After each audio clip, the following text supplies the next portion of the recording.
So I guess I should tell you my whole thought process, try to sum it up in short for you so you'll understand why I was looking up the vision, George Washington's vision at Valley Forge. And I've read this on this channel a few times, discussed it, been talking about it for a while, and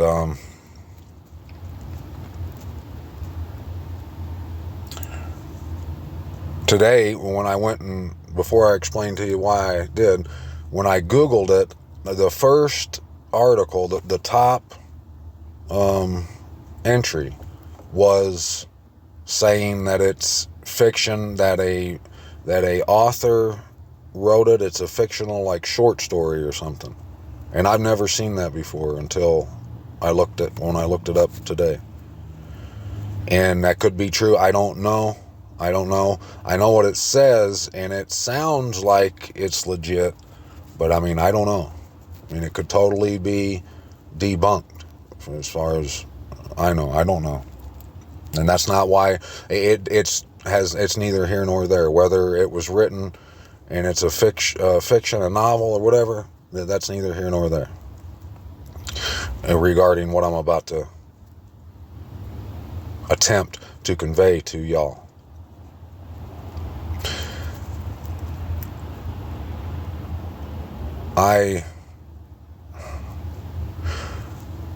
We all our lives are, I mean, we've been through so much, haven't we? Like, anyone listening to this, I mean, I wouldn't pretend to try or to act like I know what everyone's been through, like I know where you're coming from completely, like I haven't walked a mile in your shoes.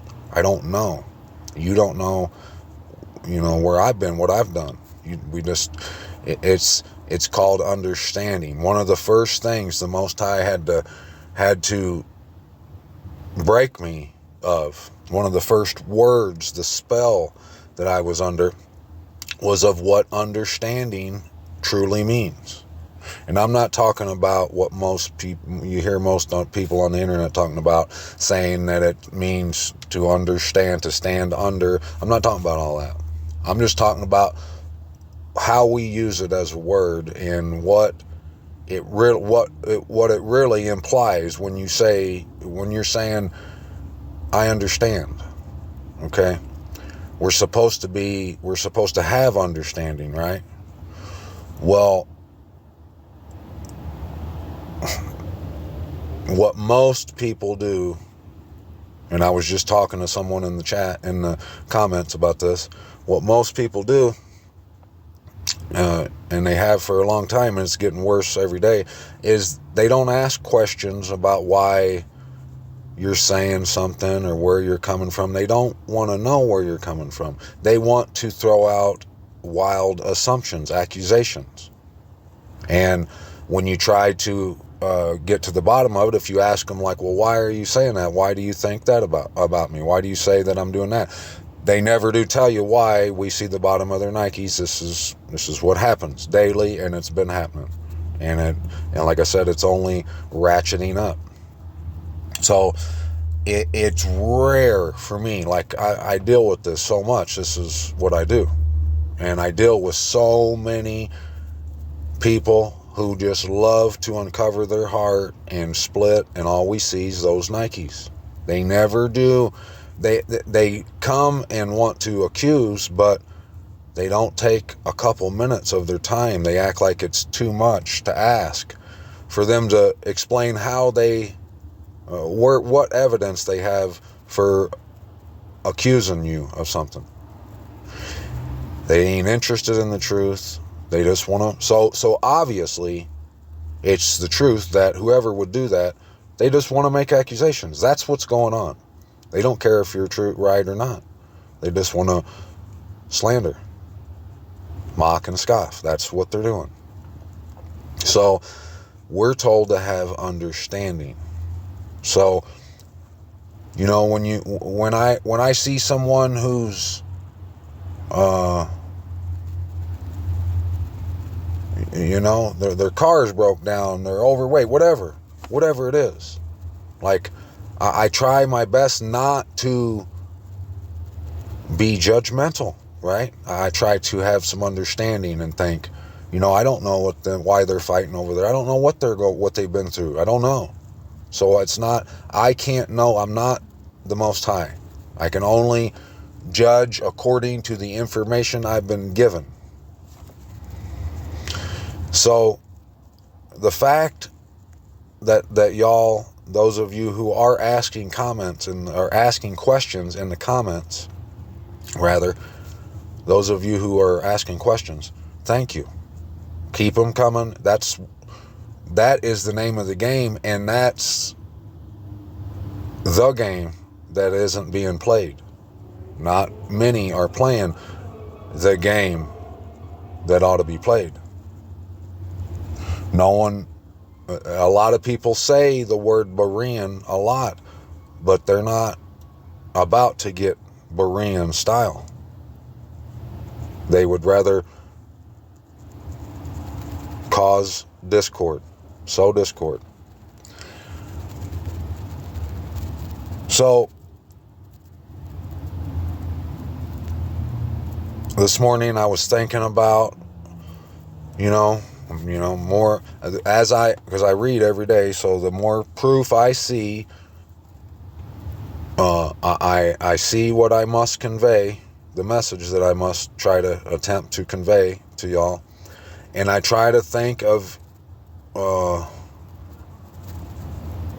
like examples or things that we can look at or talk about that might shed light on some of it, or might give someone like a different perspective, or a different way to look at it, and then that might cause them to start looking, you know, and that way they're not showing us the bottom of their Nikes. Like I plead with people, please don't show us your Nikes, but they often do. And even like if we're talking and I'm sounding like a butthole, trust me, I'm not trying to be a butthole, but I often do sound that way. Like I can't help it.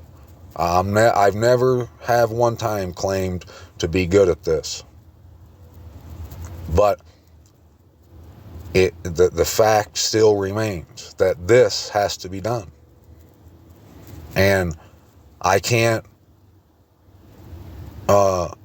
squander my duty to do this and make, and by using the excuse that this just ain't my cup of tea. I can't, that's not an excuse. That's not an option for me.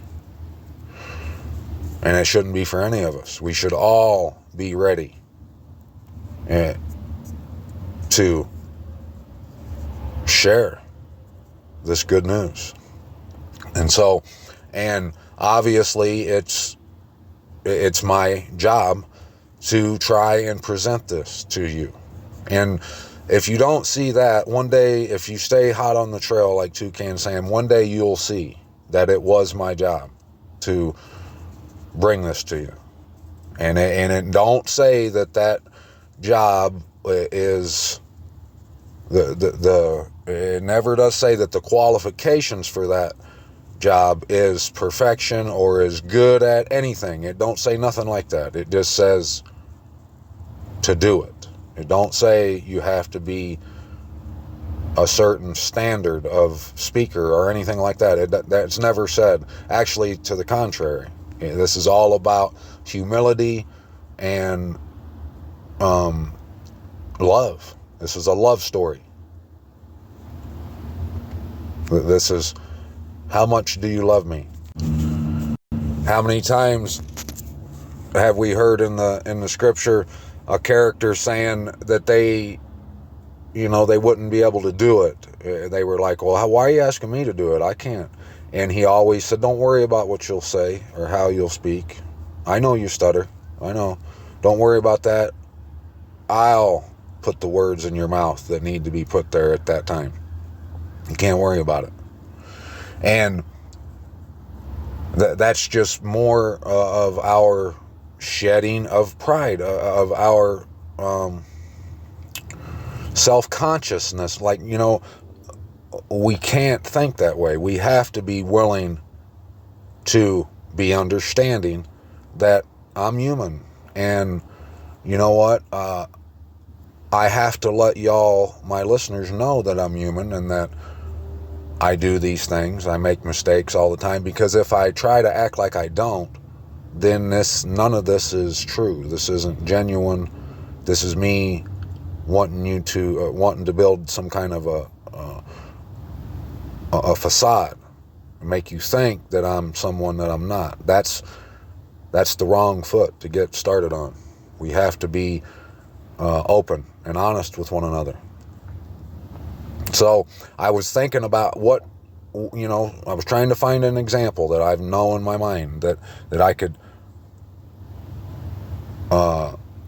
mention again, or mention whatever, and try to point out. And this came to my mind, this George Washington's vision at Valley Forge.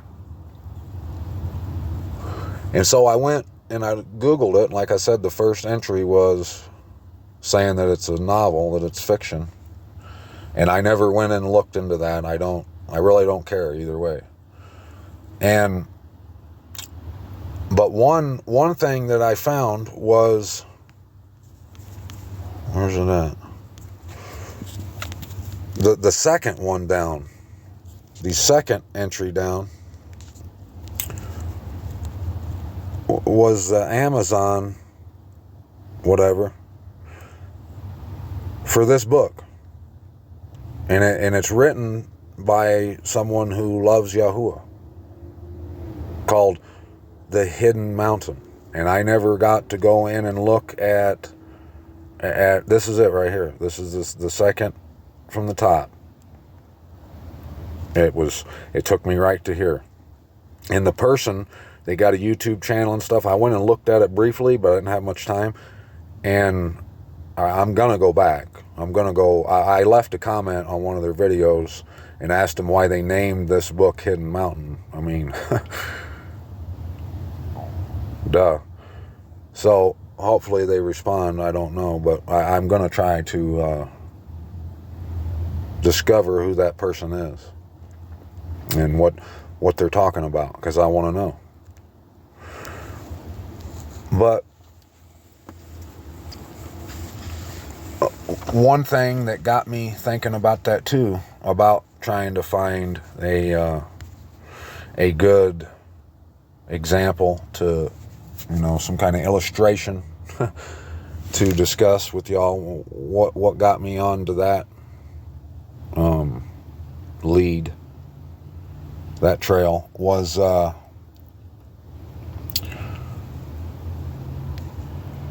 thinking about my family.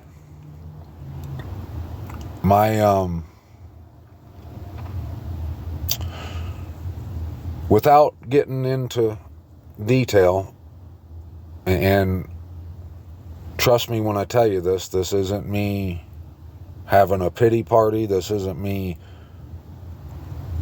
tooting my own whistle. This isn't me complaining or griping. I'm just stating this as an example that might be helpful to mention in my attempt to try and convey this message to you. Suffice.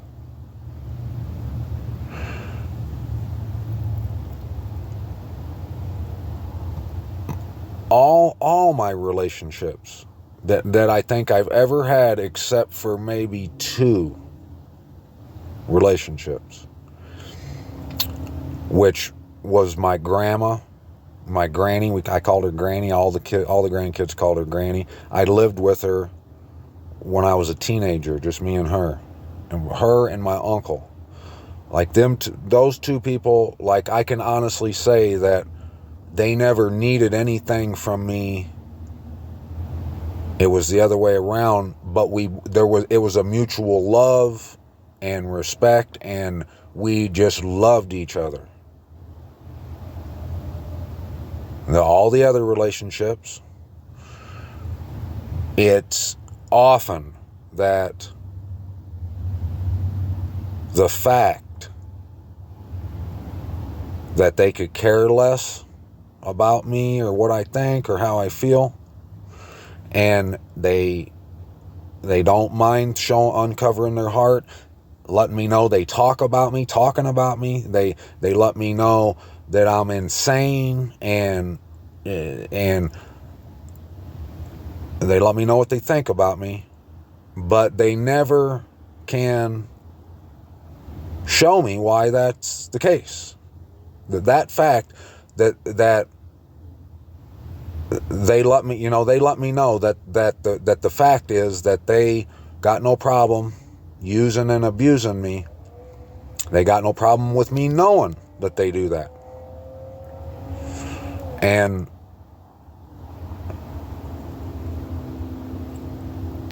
for years, I've tried to, and I still do, but for years I've tried to, I even though I've seen that, I've always tried to have the attitude like, but I'm not going to be that way. I'm going to love them, and I'm going to show them that I love them, so that way there's no doubt. When it's all said and done, and I used to think of it like that. I used to look at it like that. I used to think, they're going to know I loved them. They might be dirty, rotten scoundrels to me, but I mean, I'm not going to let them take advantage of me, and I'm going to, if you ever talk to my family, they'll tell you, I'm outspoken. I speak what is on my mind, and not to fight or anything, but like, I'm not going to back down about something just because, but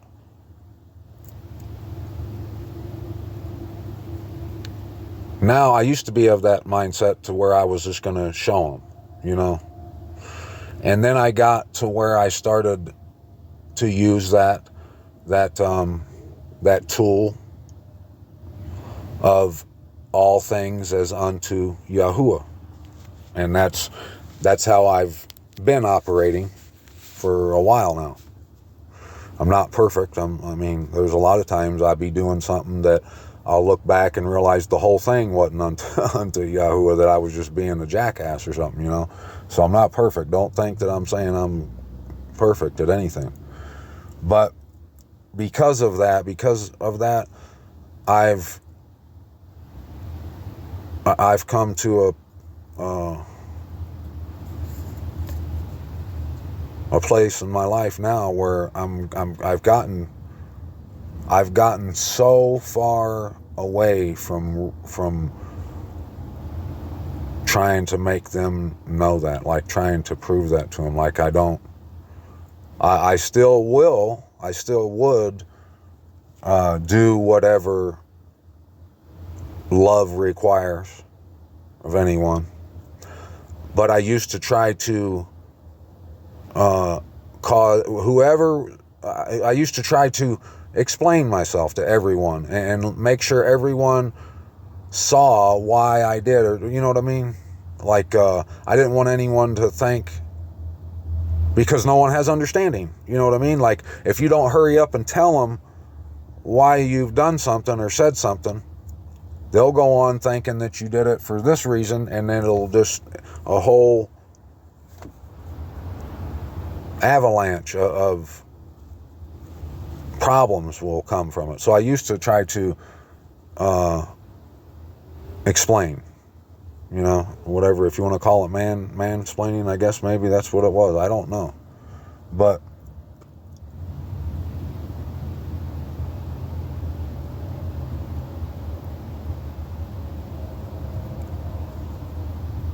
most of my family, that, like today, something happened to me today that it was, what happened was the same, their same old tricks that they've always done. I saw them in action again. And I haven't really even thought about them for a while. But I seen them in action again, and I thought to myself,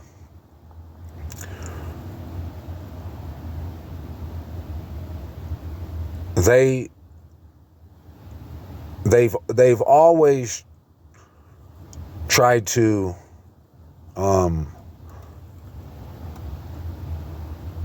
they've always dismissed everything, like I've said, like just for an example, like when I started to work out, I've told this story before, I went to prison in 2012 and I got out in 2013, and while I was in there I worked out all the time.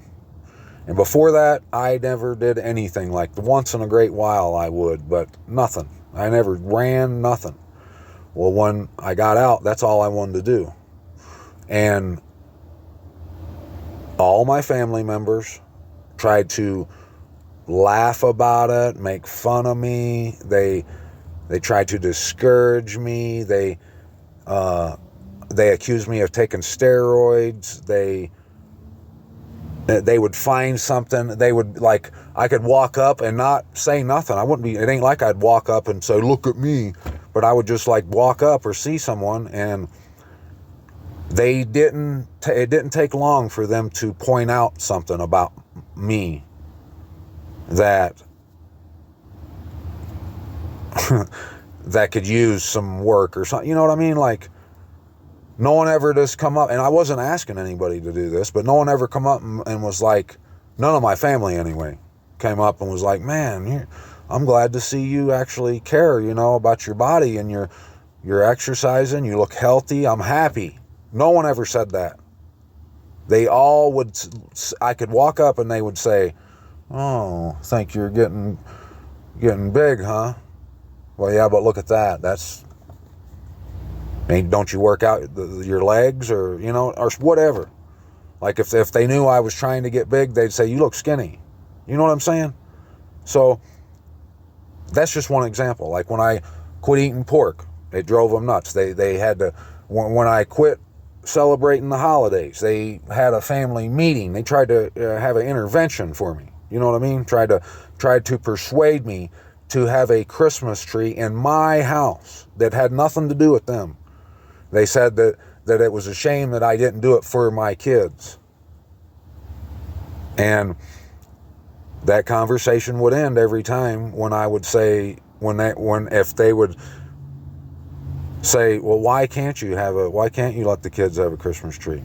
When that question would finally get asked, I would say, I can tell you why. I mean, if you want me to. Because it's an abomination. That's why. A man is not supposed to bring that kind of thing across his threshold. And that's when the conversation ended every time. And they went on talking smack about me afterwards. They never one time said, well, why are you, if they obviously they don't believe it, but because they don't believe it, why didn't they ever say, well, what are you talking about? Why do you think that? Where did you see that that's an abomination? Not one time. But yet they all pray for me. I'm sure they all roll their eyes when I'm brought up, and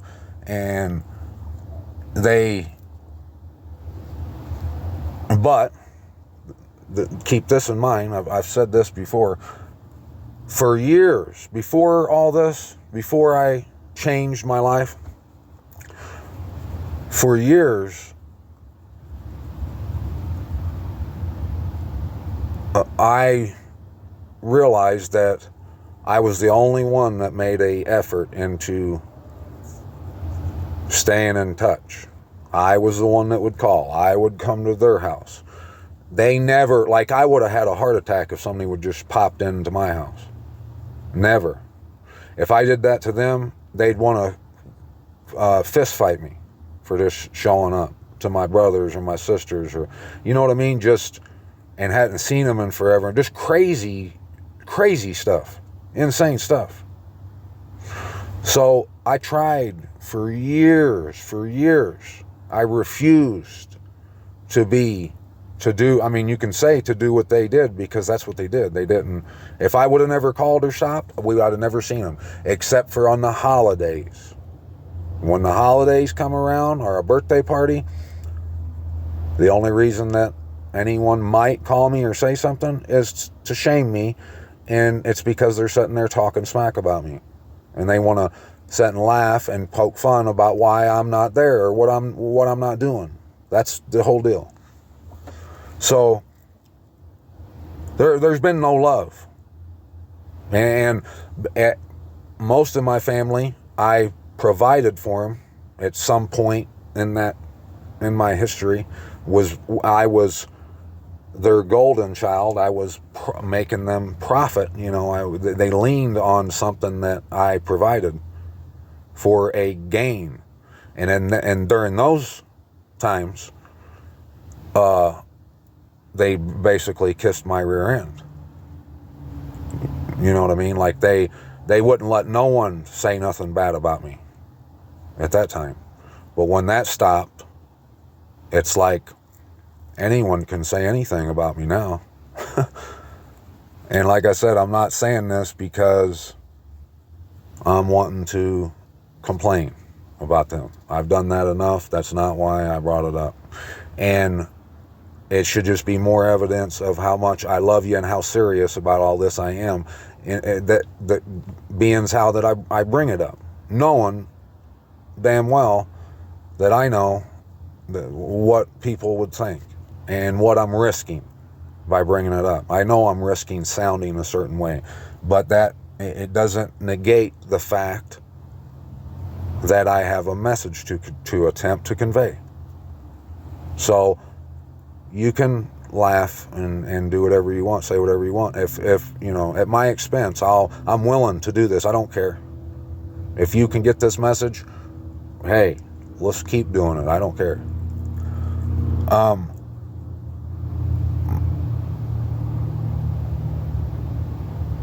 All those years that I lived by the, I didn't live, but when it came to me and my family's relationship, I always operated under the attitude, well, they're not going to be able to say that I didn't love them. That's how I operated. Which was probably wrong in a good way, you know. It wasn't right for me to think like that. But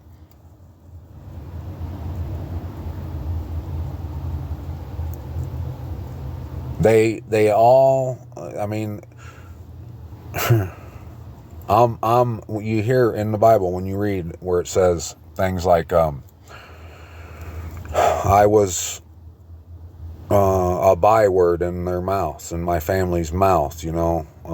A prophet don't have no word, like he's hated most by his own people, stuff like that, you know. You mocked and scoffed your own mother's son, like your brother, and stuff like that, you know. So when I read those things, like I know, I mean, I've heard it so many times. You know, I've had to deal with that battle of people talking about me, and then trying to poke fun at what I do and try to stop me or say that it's wrong and that I shouldn't do it, but they never come with the love. There's never been one time. They never tell me why I'm wrong for what I do. They just don't want me to do what I do. That's what it is. Because every time I've said, well, can you show me? Because if I'm wrong, I don't want to be doing it. But they don't care about the facts. I mean, does that mean that I'm not going to love them till the end? No, I'm gonna, but I need to.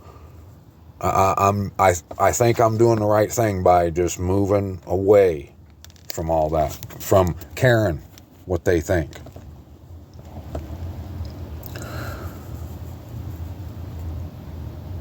But, and most of them that I'm thinking of, most of the people that do this, they pray about me all the time. They I'm sure I'm discussed in churches and when that kind of thing's talked about. And they think, I guess this is what they think. I mean, their actions would say that they think that I'm going to burn in hell someday, and they're surprised I haven't been struck down yet. So if that's the case, if that's what they think, but they're telling these people that they're telling that to, that they love me and that I need help and all this and that, if that's what they're saying, well, how come they ain't never asked me what I'm saying, why I'm saying it? That's not love, right? I mean, all of us should be able to agree that that does not fall in the category of love. It's not loving commitment. It's not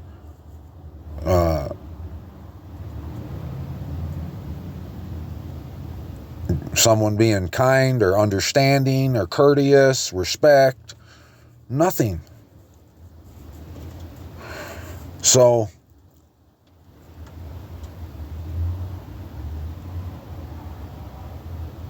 if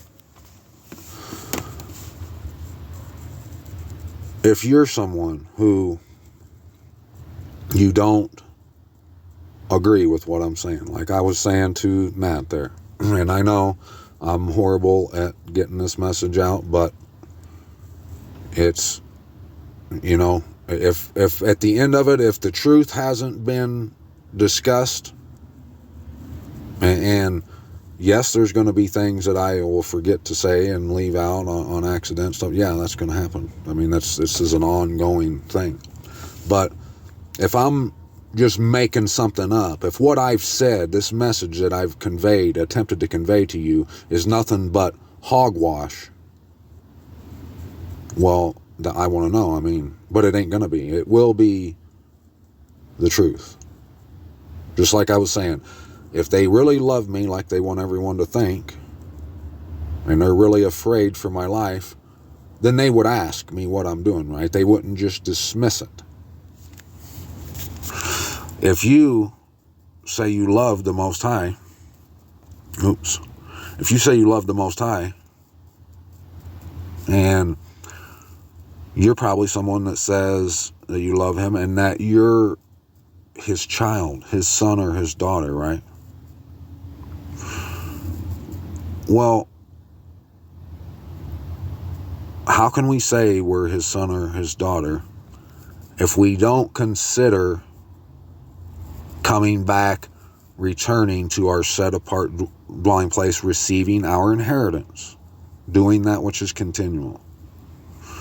We can't, because we know that it says that the people that live, the people that are outside, that they're not his children. They're the nations. They're the people that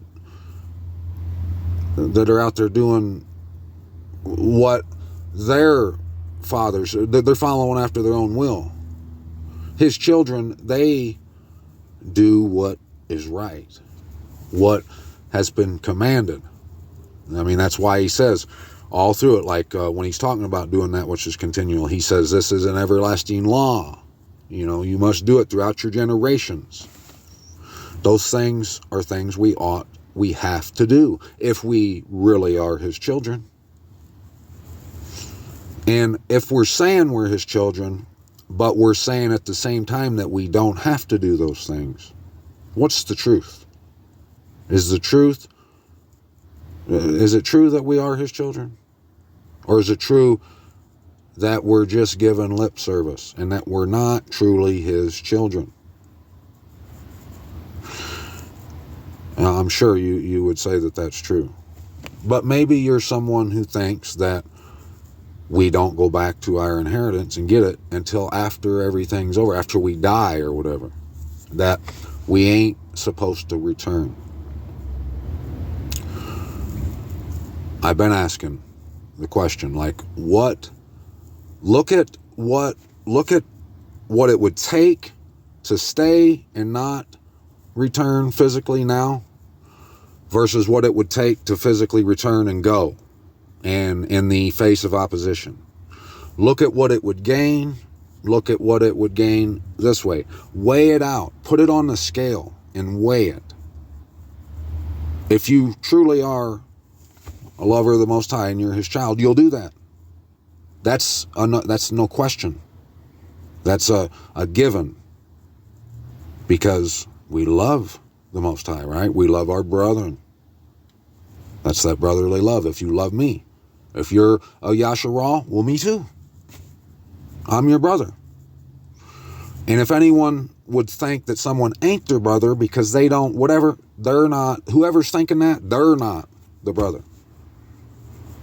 We don't look down on, the Most High's children doesn't look down their nose at anyone. And everything is done rightly. It's all right ruling down to down to everything. There's no gray area. There's no ifs, ands, or buts, or maybes. There's absolutes, and that's it. And we do everything absolutely the right way. So, being as how that's the case, if I'm wrong about something, it needs to be addressed. If I'm right, this needs to be addressed, right?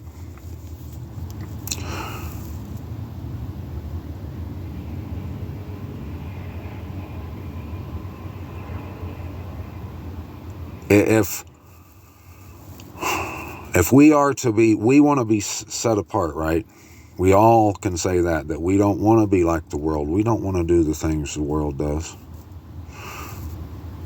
Which, that's good. If you're someone of that mindset, hallelujah. But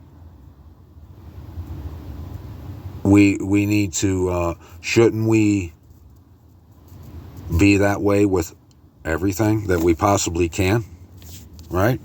Well, we shouldn't only want to do what's right when it pleases or when it benefits us. We should have to, we should be committed to loving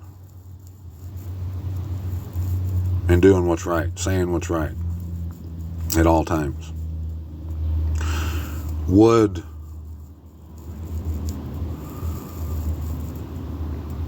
staying at home and not looking into what I've been showing you as hard as you can, just honestly, to see if it's true or not, with no motives, no agenda, so you can say, I'm going to find just enough evidence that I can use to say that it's false. Not like that. But we all owe the Most High and each other, and this whole cause, we owe it our honesty, our thoroughness, like us being suffice in looking to see if this is true. Because, well, have you ever asked yourself, what if what I am saying is true and you do have to return home, and it would be you pledging and giving a offering to the Most High, and it would be you obeying commandments, doing that which is continual. What if what I'm saying is true? Well, the only way to find out is to give it an honest, thorough examination to see. If you can't do that and you just dismiss it because it's not, you ain't used to it, you don't believe it, it don't sit well with you, whatever the case may be. Who are you putting in? Who is the one that's ruling your life? If that's how you looked at it, and if you say that you know it ain't right, you don't believe it because you know it's not right, you know that we don't have to, then that is when we ought to bring our evidence, right? Right. So when I seen this article today, I seen how the one article said that it was fiction, and that it wasn't true. So I almost didn't come and read this because I was thinking, well, they'll see that that's a fiction. You know, I mean, I can't be quoting from this that has the potential to be fiction, you know, if I'm wanting to make my case, so let it, you know, confirm my case all the more. I can't be using a fictional book, right?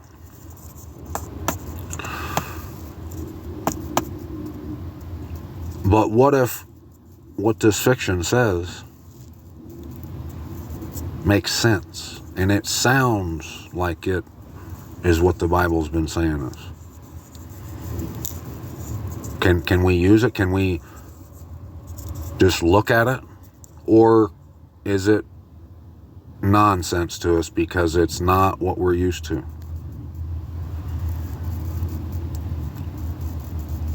Are we set apart, or are we like these heathens, these people who don't give a damn about the Most High, but say they do?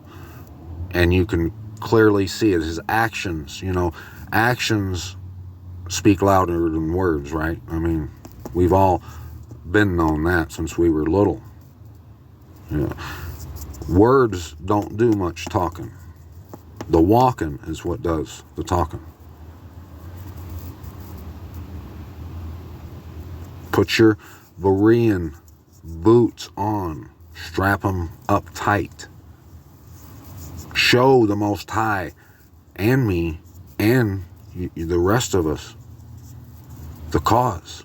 Show us that you love us, that you're committed to loving all of it and as a whole, and that you don't discriminate. You regulate every shade of the whole thing. And you have no agenda. We're not here seeking our own will, our own way, our own agenda. We're not interested in our own greedy gain. We are who we claim to be. We are His children. We're doing all things as unto the Most High, knowing that He has His eyes all over us. We're here for a reason, for the whole cause. We're not here to prove anyone wrong. We're here to find the facts. We're true truth seekers seeking the truth, the whole truth, and nothing but the truth.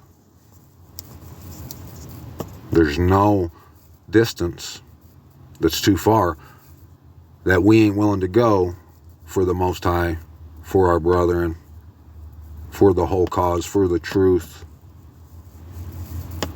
for right ruling, for righteousness.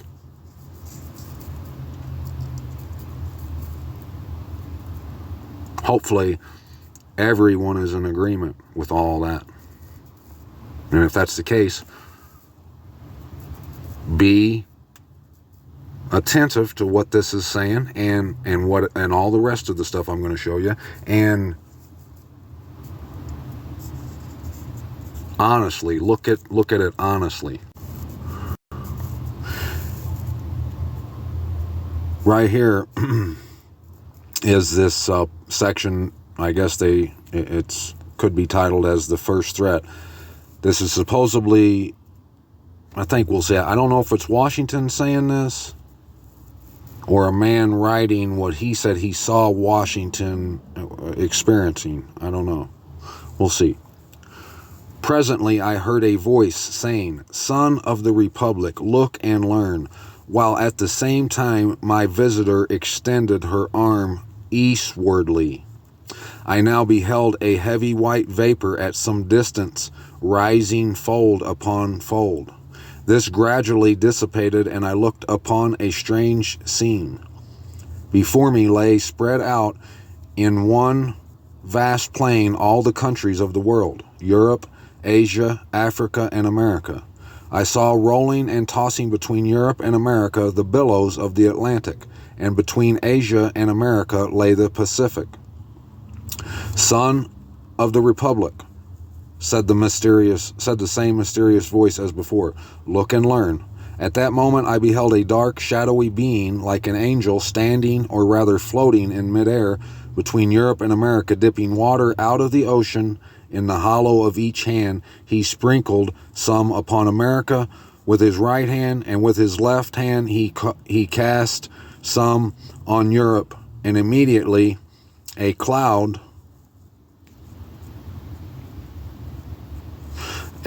raised from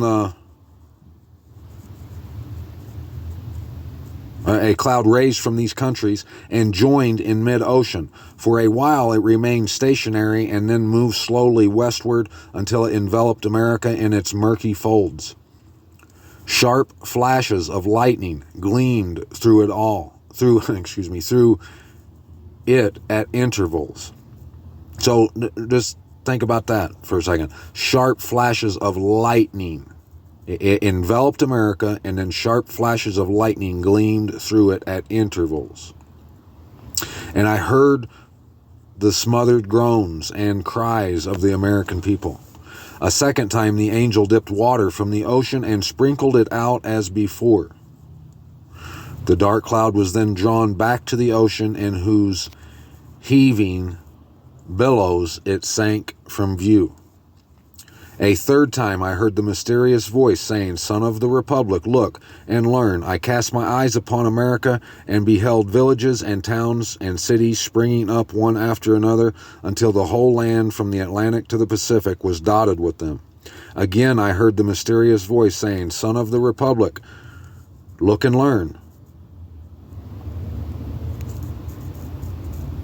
Son of the Republic, the end of the century cometh, look and learn. At this, the dark shadowy angel turned his face southward from Africa, and from Africa I saw an ill-omened specter approach our land.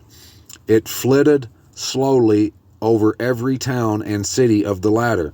The inhabitants presently set themselves in battle array against each other. As I continued looking, I saw a bright angel, on whose brow rested a crown of light, on which was traced the word Union, bearing the American flag, which he placed between the divided nation, and said, Remember ye our brethren. Instantly the inhabitants, casting from their weapons, became friends once more, and united around the national standard. And again I heard the mysterious voice saying, Son of the Republic, look and learn. At this, the dark shadowy angel placed a trumpet to his mouth and blew 3 distinct blasts, and taking water,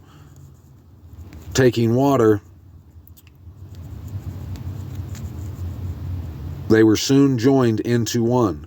And throughout this mass there gleamed a dark red light, by which I saw hordes of armed men, who, moving with the cloud, marched by land and sailed by sea to America, which country was enveloped in the volume of cloud. And I dimly saw these vast armies devastate the whole country and burn the villages, towns, and cities that I beheld springing up. As my ears listened to the thundering of the cannon, clashing of swords, and the shouts and cries of millions in mortal combat, I heard again the mysterious voice saying, Son of the Republic, look and learn. When the voice had ceased, the dark shadowy angel placed his trumpet once more to his mouth and blew a long and fearful blast. Instantly a light of 1,000 suns shone down from above me and pierced and broke into fragments the dark cloud which enveloped America. At the same moment, the angel upon whose head still shone the word Union, and who bore our national flag in one hand and a sword in the other, descended from the heavens, attended by legions of white spirits. These immediately joined the inhabitants of America, who I perceived were well nigh overcome, but who immediately, taking courage again, closed up their broken ranks and renewed the battle. Again, amid the fearful noise of the conflict, I heard the mysterious voice saying, Son of the Republic, look and learn. As the voice ceased, the shadowy angel for the last time dipped water from the ocean and sprinkled it upon America. Instantly the dark cloud rolled back together with the armies it had brought, leaving the inhabitants of the land victorious. Then once more I beheld the villages, towns, and cities springing up where I had seen them before, while the bright angel planting the azure standard he had brought in the midst of them, cried with a loud voice, "While the stars remain and the heavens send down dew upon the earth, so long shall the union last." And taking from his brow the crown on which blazoned the word union, he placed it upon the standard, while the people kneeling down said that word. The scene instantly began to fade and dissolve, and I at last saw nothing but the rising, curling vapor I at first beheld. This also disappearing, I found myself once more gazing upon the mysterious visitor, who in the same voice I had heard before said, "Son of the Republic, what you have seen is thus interpreted. 3 great perils will come upon the Republic. The most fearful is the third." The comment on his word third is, the help against the third peril comes in the shape of divine assistance.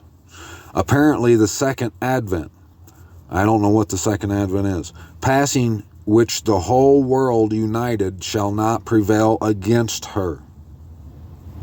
Let every child of the Republic learn to live for his Most High, his land and union. With these words, the vision vanished, and I started from my seat and felt that I had seen a vision wherein had been shown to me the birth, progress, and destiny of the United States.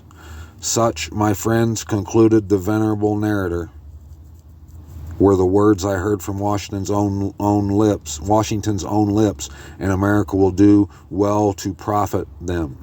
So, yeah, it must have been that. Must have been some guy writing what he wrote. Now, hopefully you can see that it doesn't matter if this really happened or not, if this is fiction or not. That doesn't matter. That's not what we're to glean from this. And what we are is, it's everything.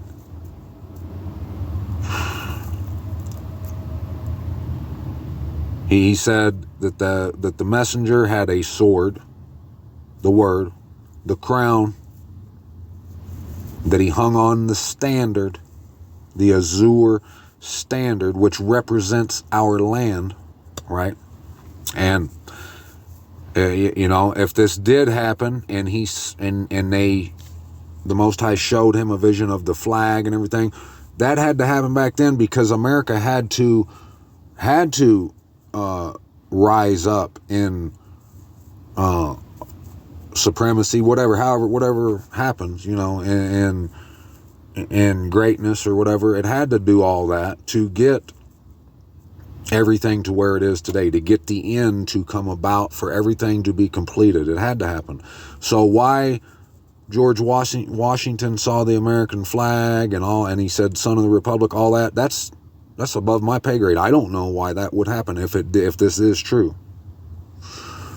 But I can take this away from it. The Most High's been showing us that Yerushalayim is the eye of the storm, and that everything on the outside, where the dogs are, everything, it's the wine press trodden down outside the city, right? That's what it says.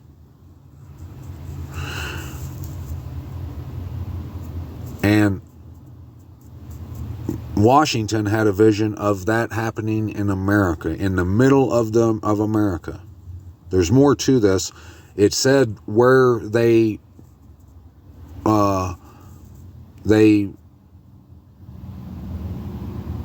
close their broken ranks or whatever, and those who are overcome, and they get the courage to fight the fight once more, that took place in the interior. It says, it uses the word interior. I can't remember where I saw that, but one time when I read it before, that we read that it said interior.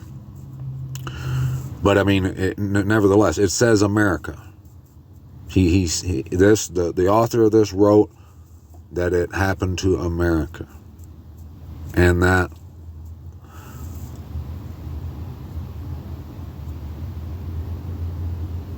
On that crown was named union. The word union, unity, or union was on that crown.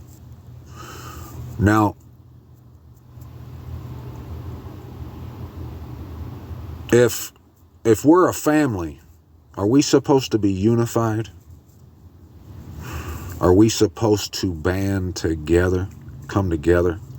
I can only speak for myself. I can tell you how I've been my whole life with people, with the people I love, and people that didn't really, according to the world, they didn't deserve nothing.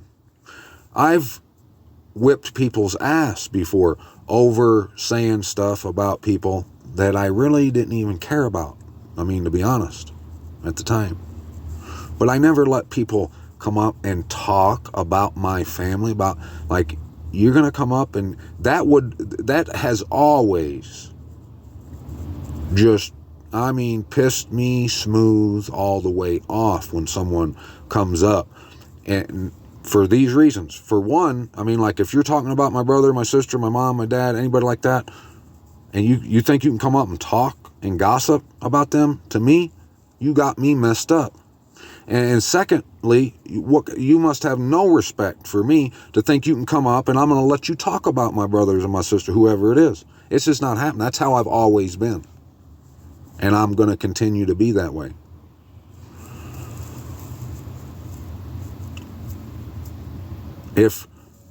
How can we be unified if we're not really unified? How can that which is continual be made right if it isn't really made right?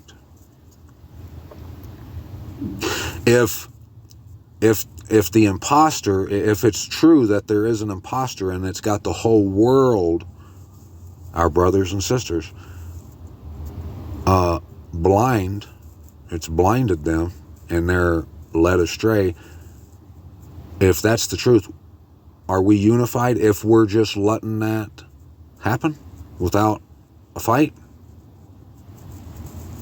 The only way we'll be unified is when we are in our land. If we're brothers and sisters, we're of the same land. We're of the same house. Yeah. Unity. Just like in Ezekiel, when he says that no longer will there be two sticks in his hand, but one stick. One stick. And if we are lovers of the word and we believe and claim that it's the truth, the whole truth and nothing but the truth, then we agree that the Most High isn't lying all the times he says that in the end, from that moment on, we will live eternally. It'll be forever and ever, and that's a wrap. That's a done deal, right? If we believe that, then we can agree. Then this agrees with that. When he said that the angel said, while the stars remain and the heavens send down dew upon the earth, so long shall the union last. Like that.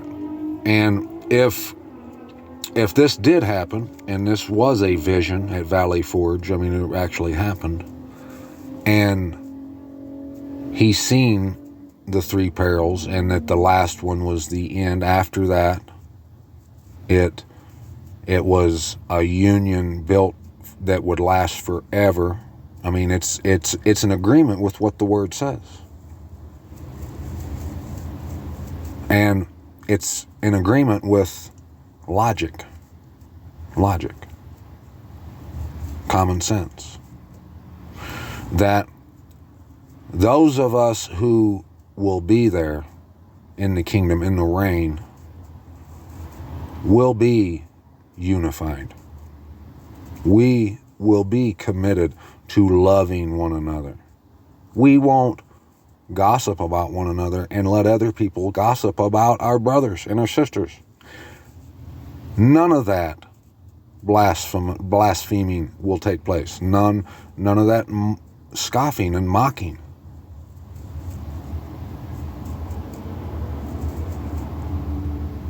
It'll be a union.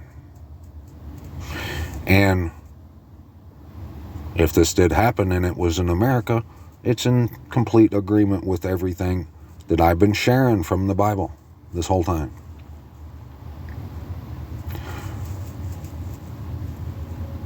And the Azure, when it said the Azure standard, he placed the Azure standard. Where was that? Right here. The Azure standard. Oh. Right there. See it?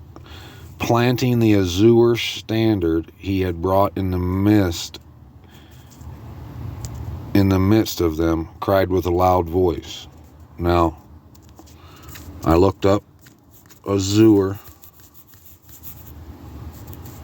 Right there.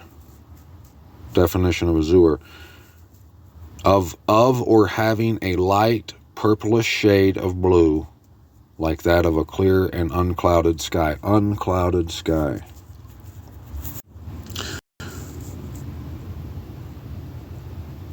Ezekiel 37:19. Say to them, thus said the Master Yahuwah, see, I am making the stick of Joseph, I am taking the stick of Joseph, which is in the hand of Ephraim, and the tribes of Yasharal his companions, and I shall give them unto him with the stick of Yehuda, and make them one stick, and they shall be one in my hand. And the sticks on which you write shall be in your hand before their eyes. And speak to them, thus said the Master Yahuwah, see, I am taking the children of Yasharal from among the nations wherever they have gone, and shall gather them from all around, and I shall bring them into their land, and I shall make them one nation in the land, on the mountains of Yasharal. And one sovereign shall be sovereign over them all, and let them no longer be two nations, and let them no longer be divided into two reigns. That's what you call a republic, my friends.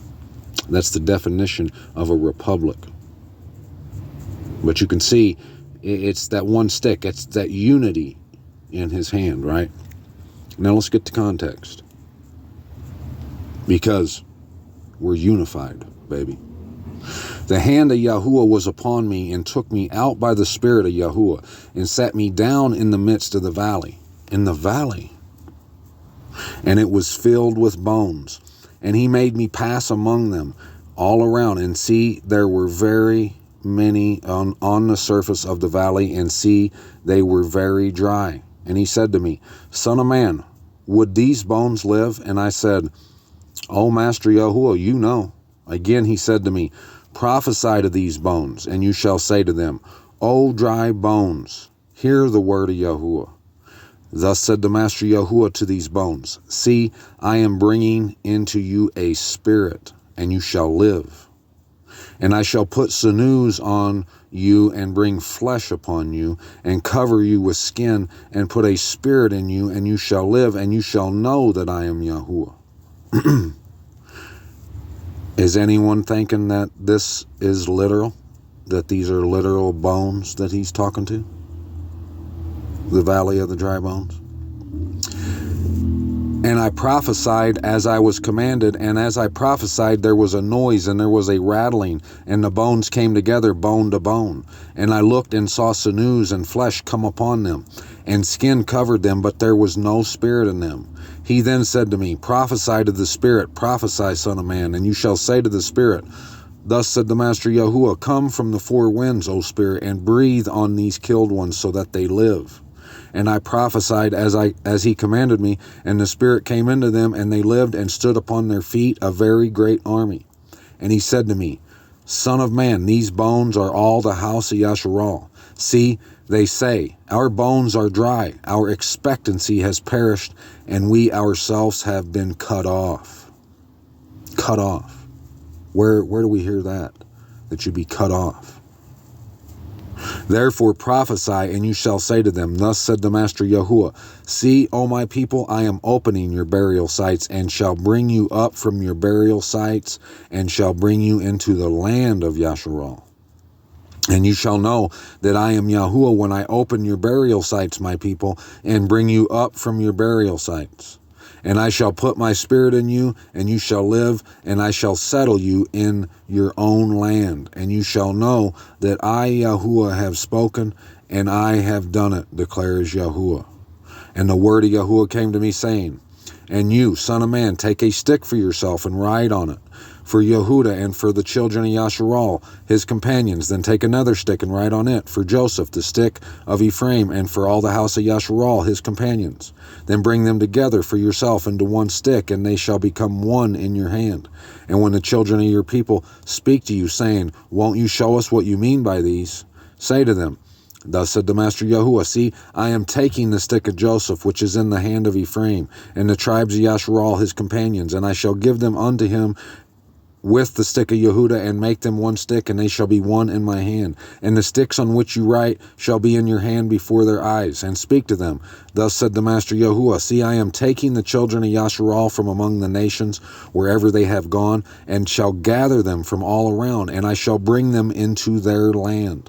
And I shall make them one nation in the land, on the mountains of Yasharal, and one sovereign shall be sovereign over them all, and let them no longer be two nations, and let them no longer be divided into two reigns.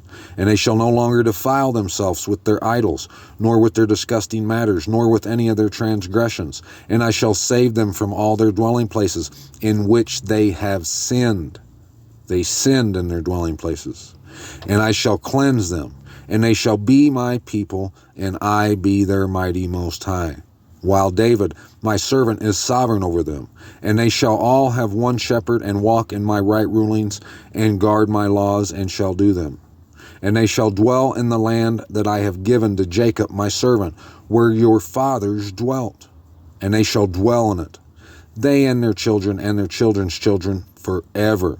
And my servant David be their prince forever. And I shall make a covenant of peace with them, an everlasting covenant it is with them. And I shall place them and increase them, and shall place my set-apart place in their midst forever. And my dwelling place shall be over them. And I shall be their Most High, and they shall be my people. And the nations shall know that I, Yahuwah, am setting Yasharal apart. When will they know? When my set-apart place is in their midst forever.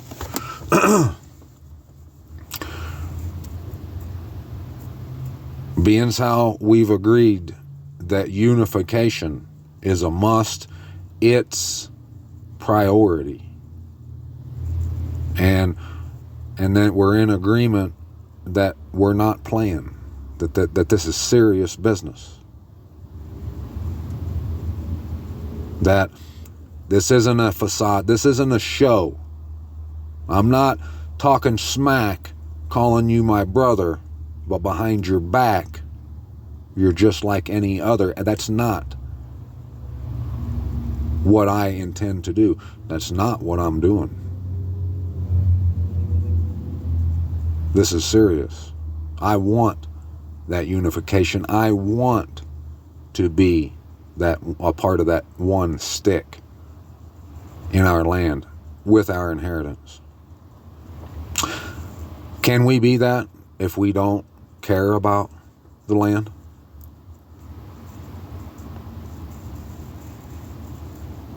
Could it be that the clouds that was seen, if that was true, the Valley Forge vision, that the clouds that receded back after the water, the truth was sprinkled on America, could it be that it was those lies that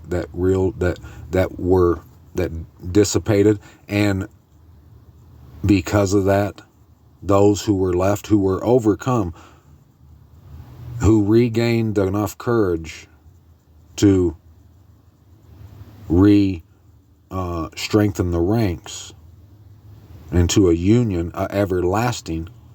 Could it be that was those lies, those clouds was those lies that were rolled back, that now we see where our home, our house is. We see the truth of unification being a necessity, and it's all every aspect of that, of our inheritance, must be included.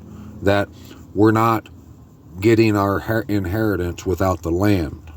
We're not getting the land without unification.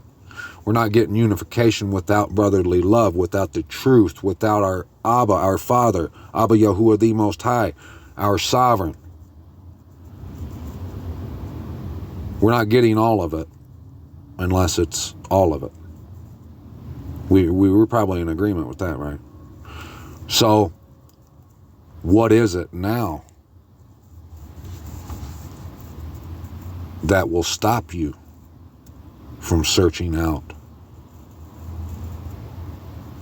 Okay, if you humored me and you did weigh it on the scales, you said, well, this is what I would gain from not looking into the truth, and if it's the truth, denying it, this is what I'm going to gain and what I'm going to lose. This is what I'm going to gain if I see that it's the truth and I go to that place and I look for it, like a pilgrimage, a trek. This, if you weighed it out, the side that I'm saying is what's true. It's a lot heavier than that other side, isn't it? Yeah.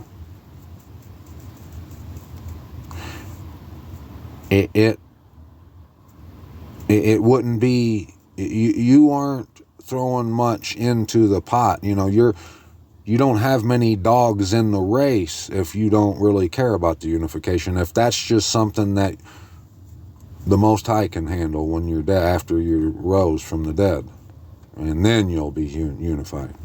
But right now, you belong to the community of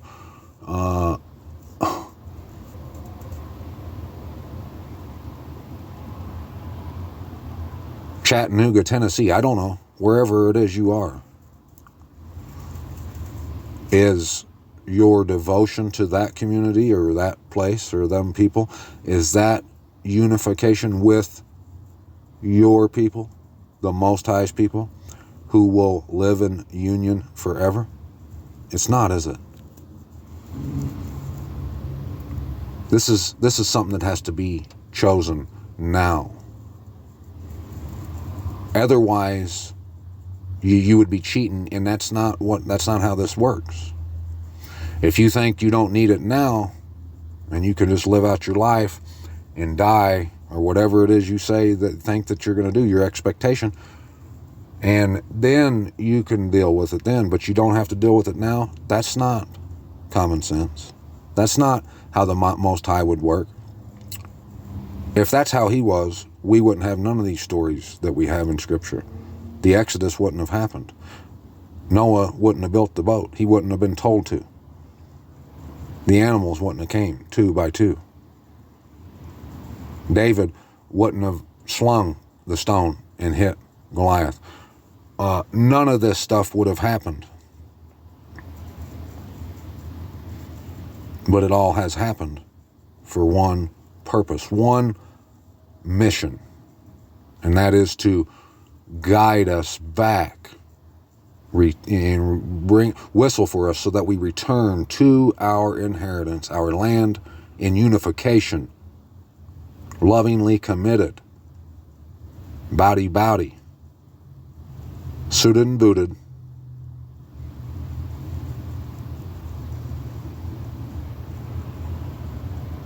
in all seriousness. We ain't just giving lip service. We're devoted and committed to the cause. And the cause is right ruling across the board. No ifs, ands, buts about it. Let's see if the verse of the day can help us out today. Colossians 4:6. Let your word always be with favor, seasoned with salt, so that you know how you ought to answer each one. I know the majority vote, is that is talking about you being extra gentle with your speech. And, if it's going to hurt someone's feelings, even if it's the truth, and even if it shouldn't hurt their feelings, but if it's gonna, don't say it, pander, cater, patty cake kind of stuff. That's not what this is talking about. Let's get the context. As a matter of fact, let's get chapter 3. Let's get a little more of the context. If then you were raised with Messiah, seek the matters which are above, where Messiah is, seated at the right hand of the Most High. Do you believe that that's true?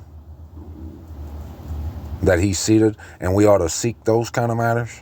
Where he said, where I go, you can come. There's rooms. I'm preparing for you. Where union will be established forever.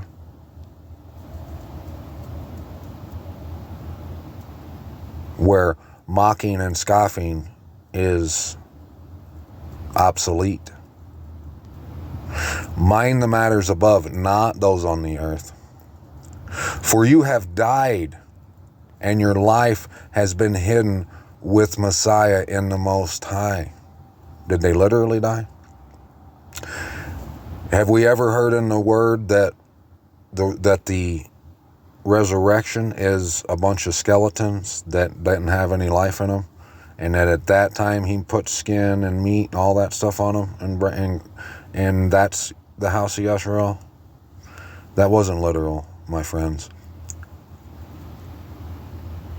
Only the living live in the land of the living.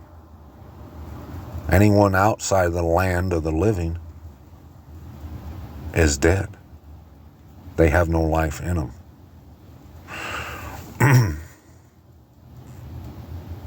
They choose this life now. So they're really dead. But if you die to this life now and give your all to the cause, to the host, if you do that and die to yourself, then you're living. That must mean you have that spirit poured out in you. And your life has been hidden with Messiah in the Most High. When the Messiah, who is our life, is manifested, then you also shall be manifested with him in esteem. Therefore put to death your members which are on the earth, whoring, uncleanness, passion, evil desire, and greed of gain, which is idolatry. Because of these, the wrath of the Most High is coming upon the sons of disobedience, in which you also once walked when you lived in them. But now also put off all these: displeasure, wrath, evil, blasphemy, filthy talk from your mouth. No more gossip, no more lies, no more praise of the house of the thief, of the tree of the knowledge of good and evil, of as above so below, of witchcraft, of deception. No, expose of all that is what should be done. That's not filthy talk. Do not lie to each other, since you have put off the old man with his practices. Do not lie. That's true, right? We shouldn't lie to one another. If I call you my brother, say I'm your brother, I better not be lying about that, huh? If I'm going around telling people that I love you and that we need to pray for you, which I would never do because you're not supposed to do that. That's looking down your nose at someone. That's lying. That's filthy talk. That's all that. Evil practices. Do not lie to each other, since you have put off the old man with his practices, and have put on the new one, who is renewed in knowledge. Renewed, Jerusalem. The renewed song is sang, according to the likeness of him who created him, where there is not Greek and Yahudi, circumcised, uncircumcised, foreigner, Scythian, slave, free, but Messiah is all and in all. Who's Messiah? He's the truth. He's the Word. I don't care what nationality you are. If you're here for the same reason I am, and the truth is our goal, and we're unified, we're brothers. I'm your brother. You're either my sister or my brother. Unification, linked up.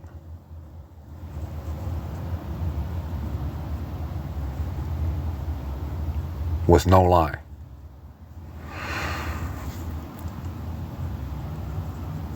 Therefore, as chosen ones of the Most High, set apart and beloved, put on compassion, kindness, humbleness of mind, meekness, patience, bearing with one another, and forgiving each other if anyone has a complaint against another. Forgiving. Indeed, as Messiah forgave you, so also should you. But of all these, put on love, which is a bond of the perfection. There's no unification without love. And love is commitment. It's an action. If we don't have love, we're making noise. We ain't about nothing. We're just vain, wasted time. The Most High, He's went through great lengths to give us our inheritance. A complete inheritance. 100% of it. Would it be 100% of love for Him if we aren't interested in that inheritance? If we're okay with being lied about our inheritance and deprived of it? Is it 100% love if we don't go look to see if this is possible?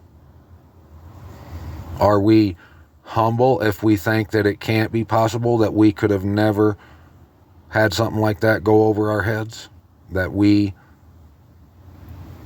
know all secrets? That we think we're like Daniel?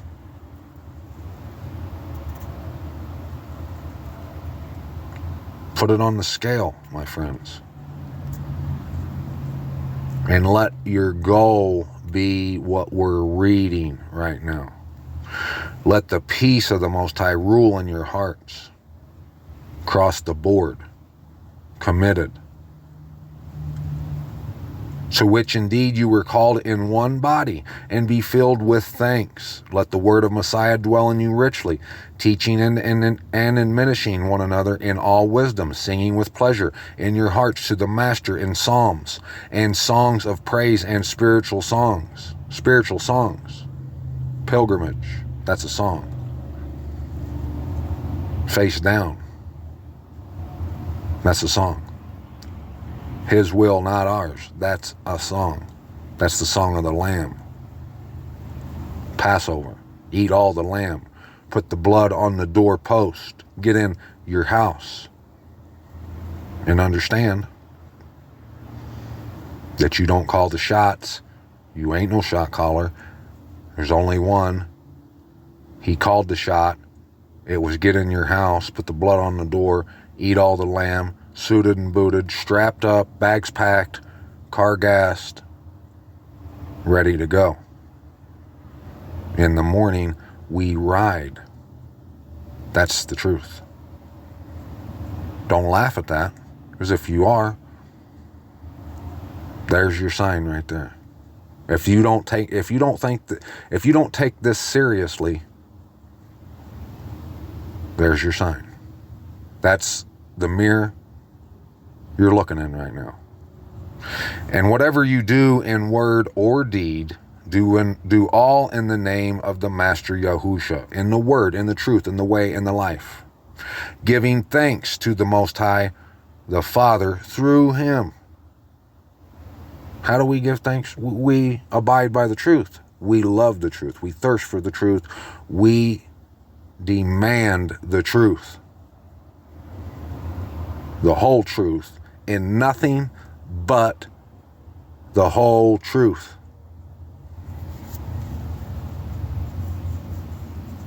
And if we don't know what the whole truth is, well, we demand the truth.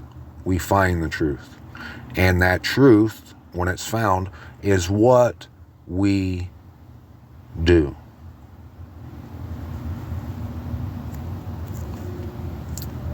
Wives, subject yourselves to your own husbands, as is proper in the master. Husbands, love your wives, and do not be bitter toward them. Children, obey your parents in all, for this is well-pleasing to the master.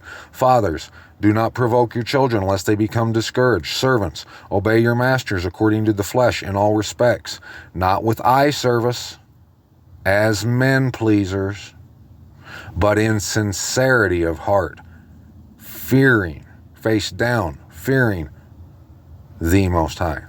And whatever you do, do it heartily, not half-assedly, not one foot in, 1 foot out, not, but body. As to the master and not to men, knowing that from the master you shall receive the reward of what? Of the inheritance. Can you say, I want my inheritance, but not the land? I mean, can I just come visit? Do I really need to like it? Do I need to know the truth about it? Do I need to know and expose the lies about it? Do I need to love that much? Do I need to love my brethren that much? Do I need to be committed? Can I just keep doing what I'm doing and just be the best person I can be? And they can do it, they don't need me. If it is true. I got the Little League team to coach. I just got my master's degree. I just put a down payment on a house. I just got a new promotion. I can do all that and still do this too, right? Well, yeah, you can. You can do all that. But that don't fall in the category of loving commitment, love, unity. That's not inheritance. That's the inheritance for those who follow their own will, who are selfish, greedy for gain, who provoke the Most High with the works of their hands. That's not what we do. It is the Master Messiah you serve, but he who does wrong shall be repaid for the wrong which he has done, and there is no partiality. No partiality. There's no one getting any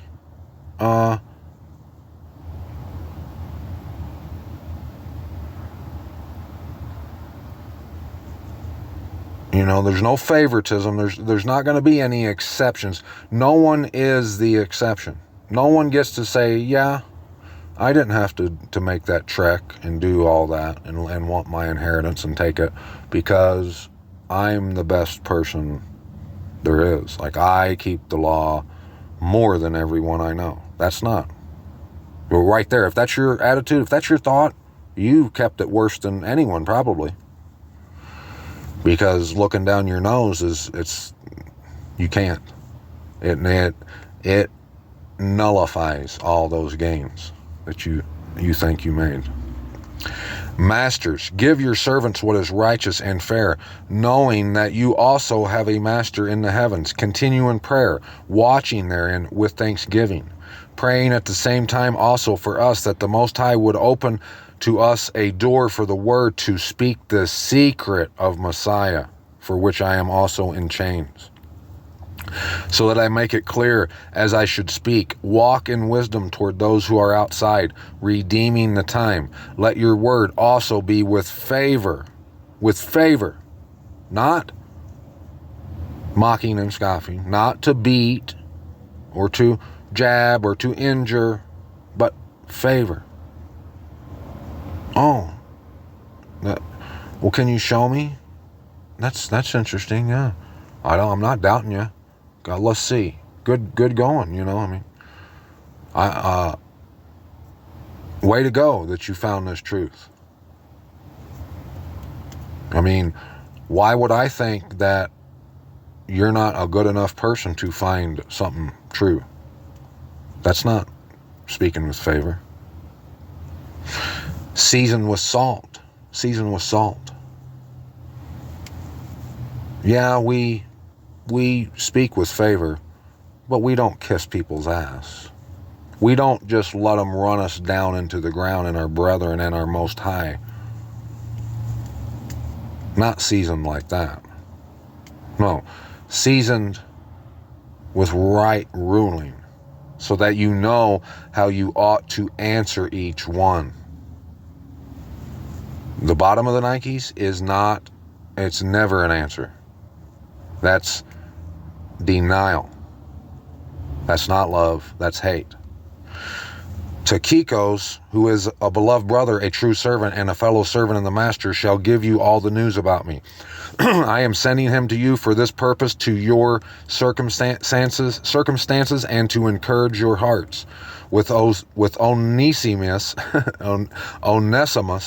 a true and beloved brother who is one of you, they shall let you know all the news here. Aristarchus, my fellow prisoner, greets you, with Marcus, the relative of Barnabas, about whom you received instructions. If he comes to you, welcome him. Welcome him. Also, Yeshua, who is called Justus, these are my only fellow workers for the reign of the Most High, who are of the circumcision, who were to me a comfort. Epaphras, who is one of you, a servant of Messiah, greets you, always wrestling for you in prayers, so that you stand perfect and complete in all the desire of the Most High. Sounds like unity, doesn't it? For I bear him witness that he has a deep concern for you and for those who are in Laodicea and those in Hierapolis. Luke and the beloved physician, and Demas greet you. Greet the brothers in Laodicea and Nympha and the assembly that is in his house. And when this letter is read among you, see that it is read also in the assembly of Laodiceans, and that you likewise read the letter from Laodicea. And say to Archippus, see to the service which you have received in the Master, so that you complete it. So that you complete it. Because we're committed, we're body. We're going to try and pound it home, seal the deal.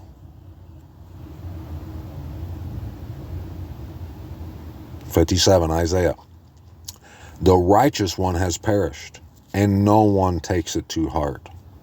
And committed, lovingly committed men are taken away, while no one understands that the righteous one is taken away from the presence of evil. He enters into peace. They who walk in integrity rest on their beds. But come here, you sons of the sorcerers, you offspring of the adulterer and the whore. Against whom are you sporting? Against whom do you make a wide mouth and stick out the tongue? Are you not children of transgression, offspring of falsehood? If you're talking smack, you're not unified. You're not committed to loving your brethren. All that stuff that we've been talking about this whole time, since day one.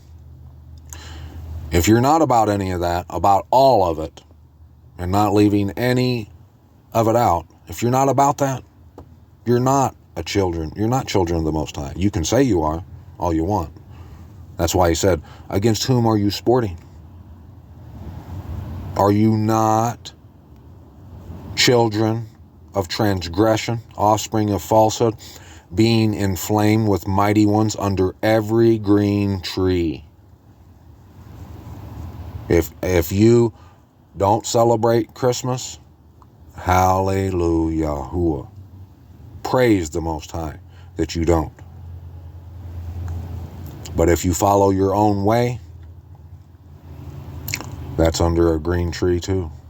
That tree in the garden of the knowledge of good and evil. Do what thou wilt. That's what that is. Slain the children in the valleys under the clefts of the rocks. Under the clefts of the rocks. Is that literal? Among the smooth stones of the stream is your portion. They are your lot. Also to them you have poured a drink offering. You have offered a grain offering. Am I comforted in these? All the stuff you do? If you ain't about all of the package, the unity, the inheritance, through your brethren, being committed, all that stuff, if you ain't about all that stuff you're doing, who's it for? Who do you keep Shabbat for? Who do you go out of your way not to blaspheme his name? Who you doing it for? Am I comforted in these? On a high and lofty mountain you have set your bed. There, too, you went up to slaughter a slaughtering. If you ain't leaving because your home is Chattanooga, Tennessee, high and lofty mountain. If you think that you don't have to return, you can stay where you are, it's a high and lofty mountain. That's where you slaughter a slaughtering. Also behind the doors and their post, you have set up your remembrance. For you have departed from me and have gone up to them. You have made your bed wide and made a covenant with them. None of this is making sense, is it? You have loved their bed where you saw their hand. And you went to the sovereign with ointment and increased your perfumes. And you sent your messengers far off and lowered yourselves even to Sheol. You have wearied yourselves with many wanderings, yet you did not say, I give up. You have found the life of your hand, therefore you were not grieved. You're proud of what you've done, what you've worked for. And of whom have you been afraid or feared, that you have lied and not remembered me, nor taken it to your heart? Have I not been silent, even from of old, and you have not feared me? Let me declare your righteousness and your works, for they do not profit you. When you cry out, let your collection of idols deliver you. But the wind shall bear them all away. A breath take them. But he who takes refuge in me shall inherit the land and possess my set-apart mountain. Can you refuse it now but get it later? Is that how gifts work? Can we say, oh, you got me? That one thing that I've always said I wanted? Do I have to take it right now? I'm busy right now. Oh, you can. We can do that. But it's a disqualification to do so. It's gonna mean that we're full of shit and we ain't about nothing. We've just been blowing smoke. And one shall say, heap it up, prepare the way. Take the stumbling block out of the way of my people. For thus declares the high and exalted one who dwells forever, whose name is set apart. I dwell in the high and set apart place, with him who has a bruised and humble spirit. Yeah, to revive the spirit of the humble, and to revive the heart of bruised ones. For I would not strive forever, nor am I wroth forever, for the spirit would grow faint before me, even the beings I have made. For the crookedness of his unfair gain I was wroth, and I struck him. I hid myself, and was wroth, and he went on backsliding in the way of his heart, doing what thou wilt. I have seen his ways, but now I heal him, and I lead him, and restore comforts to him and to his mourners, creating the fruit of the lips, peace, Peace to him who is far off and to him who is near, said Yahuwah, and I shall heal him. But the wrong are like the troubled sea, for it is unable to rest, and its waters cast up mud and dirt. Lies. There is no peace, said my mighty Most High, for the wrong. If you get it wrong, there's no peace. You got to get it right. Cry aloud, do not spare. Lift up your voice like the shofar. Declare to my people their transgression, and the house of Jacob their sins. The house of Jacob. Yet they seek me day by day, and delight to know my ways, as a nation that did righteousness, and did not forsake the right ruling of their Most High. They ask of me ask of me rulings of righteousness. They delight in drawing near to the Most High. They say, why have we fasted, and you have not seen? Why have we afflicted our beings, and you took no note? Look in the day of your fasting. Look, in the day of your fasting you find pleasure, and drive on all your laborers. Look, you fast for strife and contention, and to strike with the fist of wrongness. You do not fast, as you do this day, to make your voice heard on high. Is it a fast that I have chosen? A day for a man to afflict his being? Is it to bow down his head like a bulrush, and to spread out sackcloth and ashes? Do you call this a fast, an acceptable day to Yahuwah? Is this not the fast that I have chosen? To loosen the tight cords of wrongness, to undo the bands of the yoke, to exempt the oppressed, and to break off every yoke. If you're not in your land and unification, right ruling, doing all that, you're somewhere else, you got a yoke on you. Is it not to share your bread with the hungry, and that you bring to your house the poor who are cast out, when you see the naked and cover him, and not hide yourself from your own flesh? Talk smack about him. Then your light would break forth like the morning, your healing spring forth speedily, and your righteousness shall go before you. The esteem of Yahuwah would be your rear guard. Then, when you call, Yahuwah would answer. When you cry, he would say, here I am. If you take away the yoke from your midst, the pointing of the finger and the speaking of unrighteousness, if you extend your being to the hungry and satisfy the afflicted being, then your light shall dawn in the darkness, and your darkness be as noon.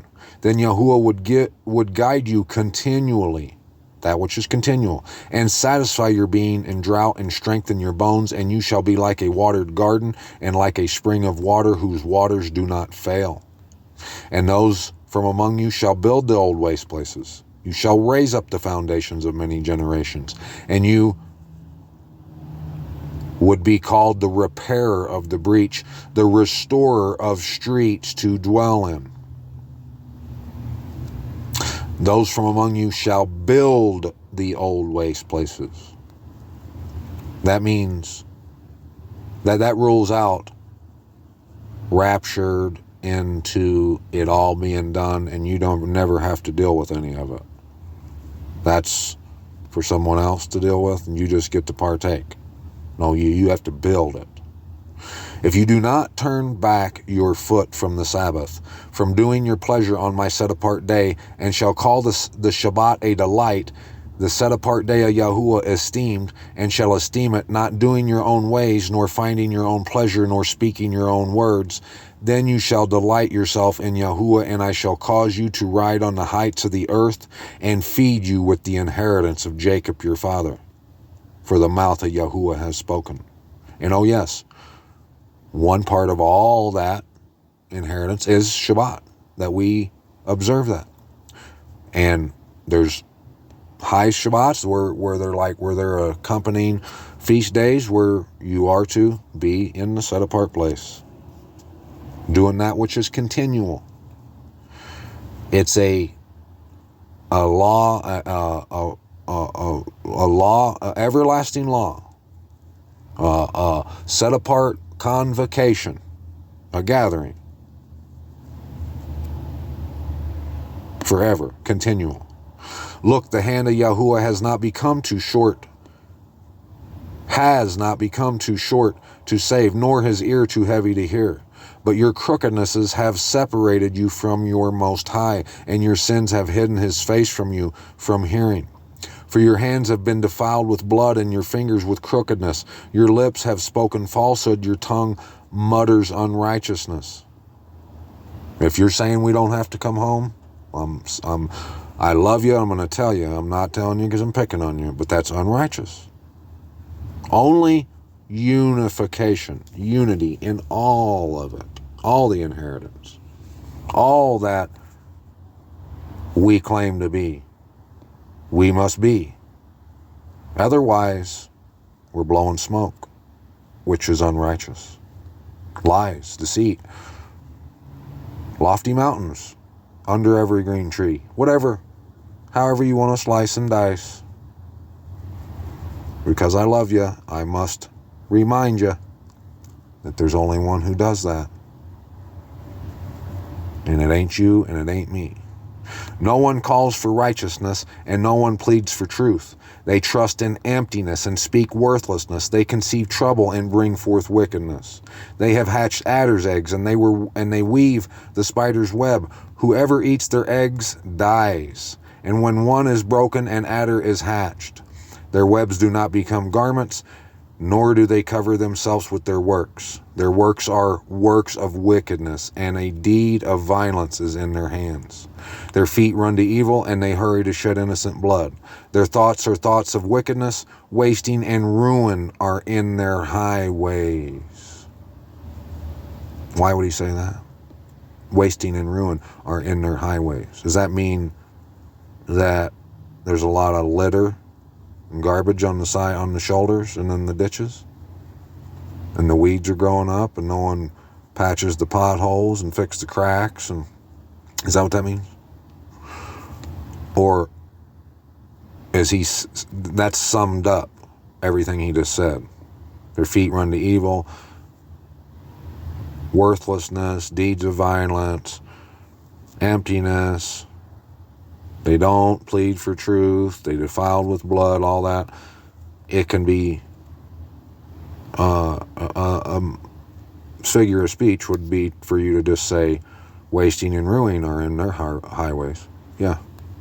The way of peace they have not known, and there is no right ruling in their ways. They have made crooked paths for themselves. Whoever treads in them shall not know peace. You only know peace when you want it all, in the land, all of it. Therefore, right ruling has been far from us, and righteousness does not reach us. We look for light, but there is darkness. For brightness, but we walk in thick darkness. We feel for the wall like the blind, and we feel as without eyes. At noon we stumble as at twilight, in deserted places like the dead. Like the dead. The dead don't really stumble, do they? All of us growl like bears and moan sadly like doves. We look for right ruling, but there is none. For deliverance, but it is far from us. For our transgressions have increased before you, and our sins witness against us. For our transgressions are with us, and as for our crookedness, we know them, transgressing and being untrue to Yahuwah, and turning away from our mighty Most High, speaking oppression and apostasy, conceiving and pondering words of falsehood from the heart.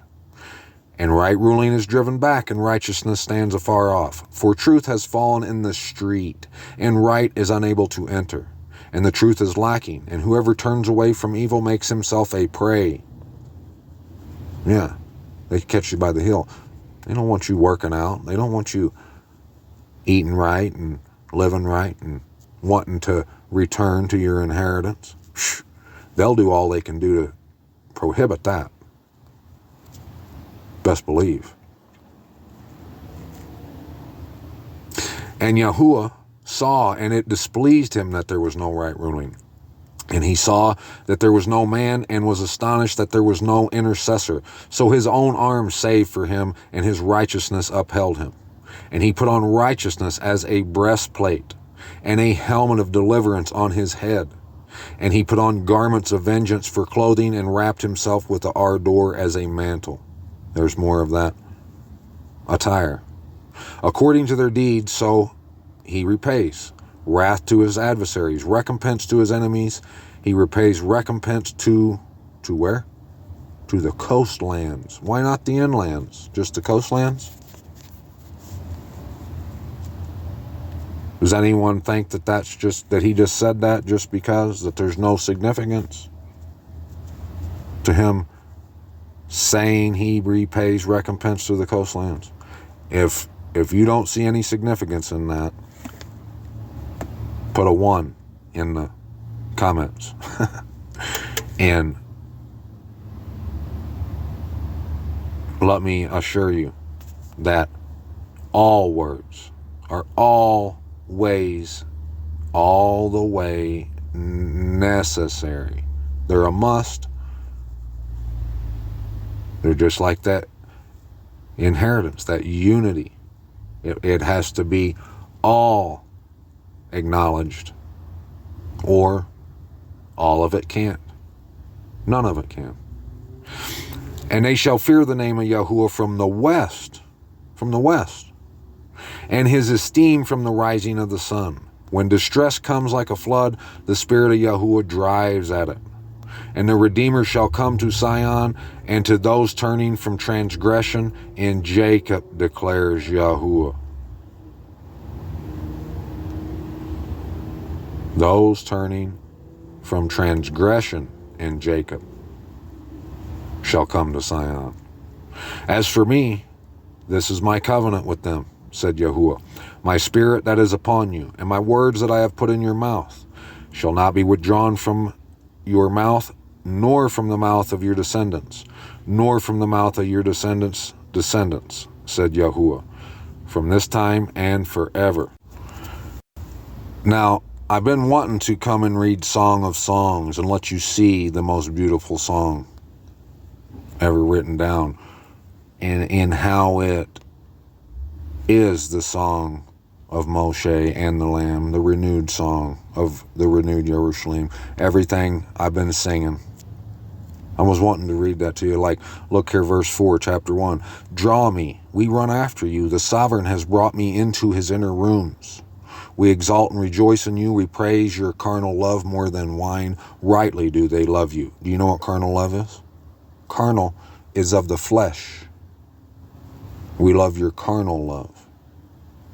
We don't just say that we want our inheritance. We want our inheritance. We're taking it. We're here. Yes, please. Rightly do they love you.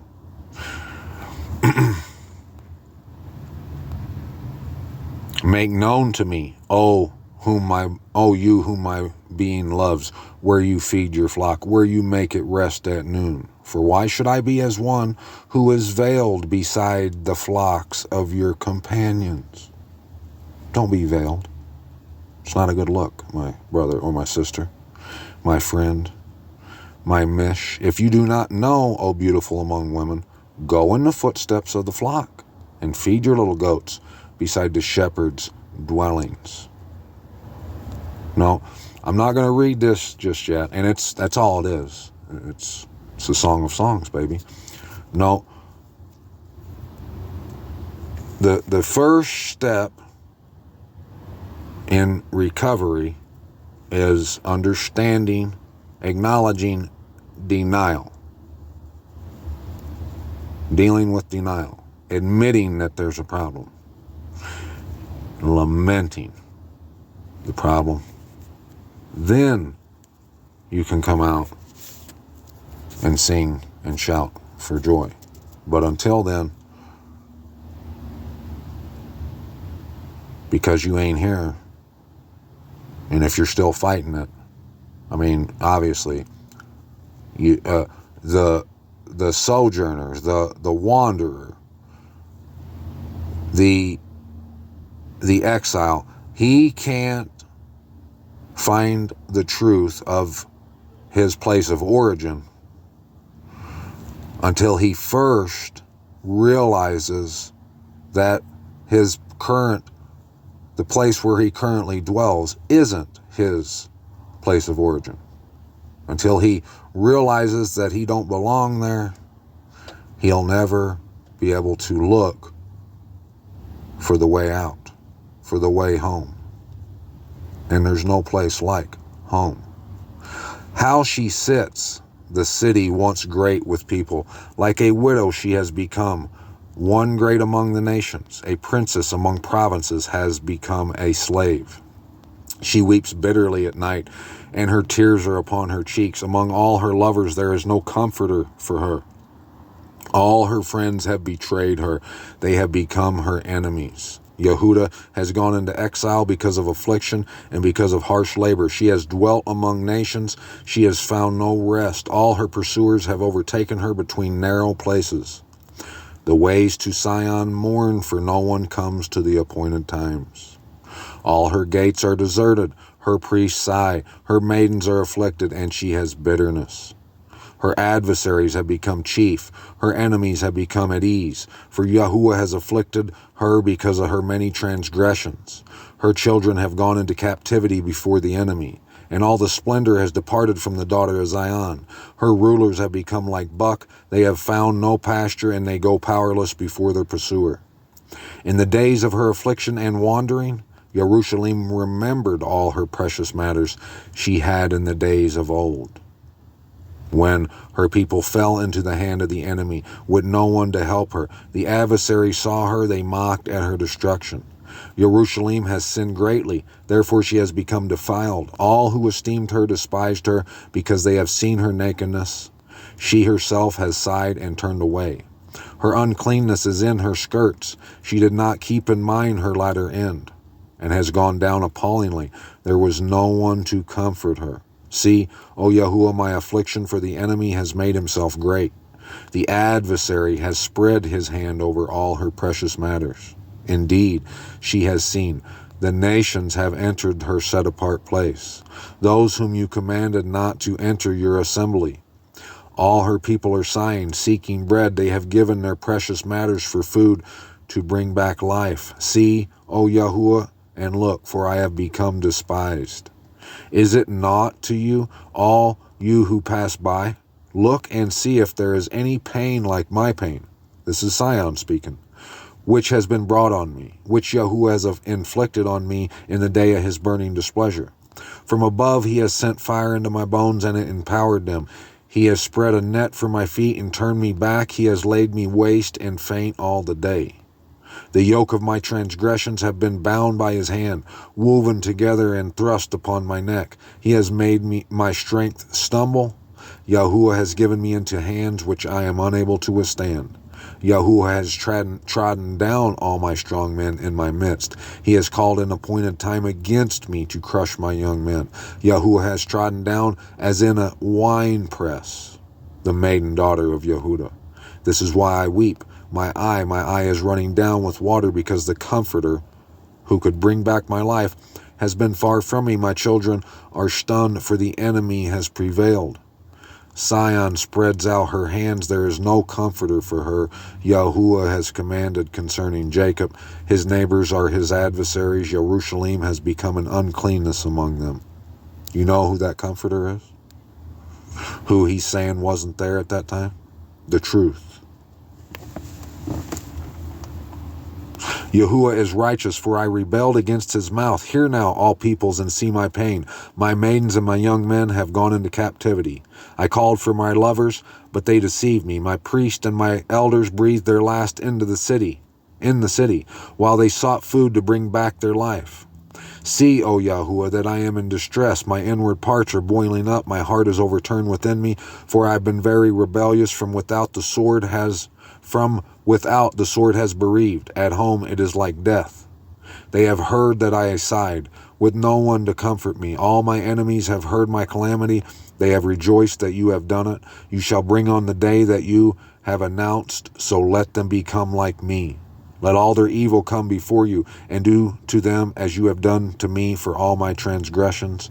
For my sighs are many, and my heart is faint. How Yahuwah in his displeasure has covered the daughter of Zion with a cloud. There's those clouds. He has cast down from the heavens to the earth the comeliness of Yasharal. Down, he cast down from the heavens to the earth the comeliness of, really? Come down out of heaven, huh? And has not remembered his footstool in the day of his displeasure. Yahuwah has swallowed up without compassion all the pastures of Jacob. In his wrath he has thrown down the strongholds of the daughter of Yehuda. He has brought them down to the ground. He has profaned the reign and its rulers.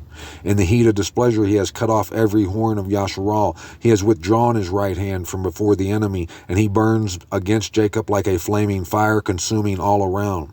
He has bent his bow like an enemy. He has set his right hand like an adversary. He kills all who delighted the eye in the tent of the daughter of Zion. He has poured out his wrath like fire in the tent. They blaspheme his tent, the tent of appointment, that which is continual, the set-apart place. Set-apart land, mountain, hakal, slaughter place, dwelling place, whatever you want to call it. All those things that the Most High calls it. 100%. Yahuwah has been like an enemy. He has swallowed up Yasharal. He has swallowed up all her palaces. He has destroyed her strongholds, and he increases mourning and lamentation in the daughter of Yehuda. He has demolished his booth like a garden. He has destroyed his place of meeting.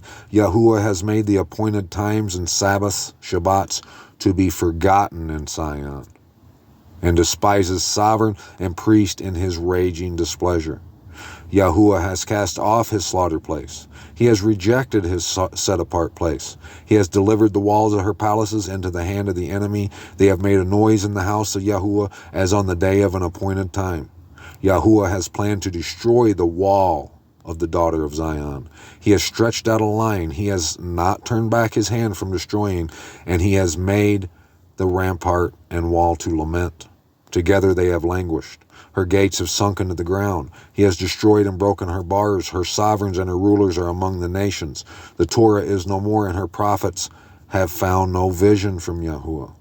The elders of the daughter of Zion sit on the ground, are silent. They have thrown down dust on their heads. They have girded themselves with sackcloth. The maidens of Jerusalem have let their heads hang to the ground. My eyes are spent with tears. My inward parts ferment.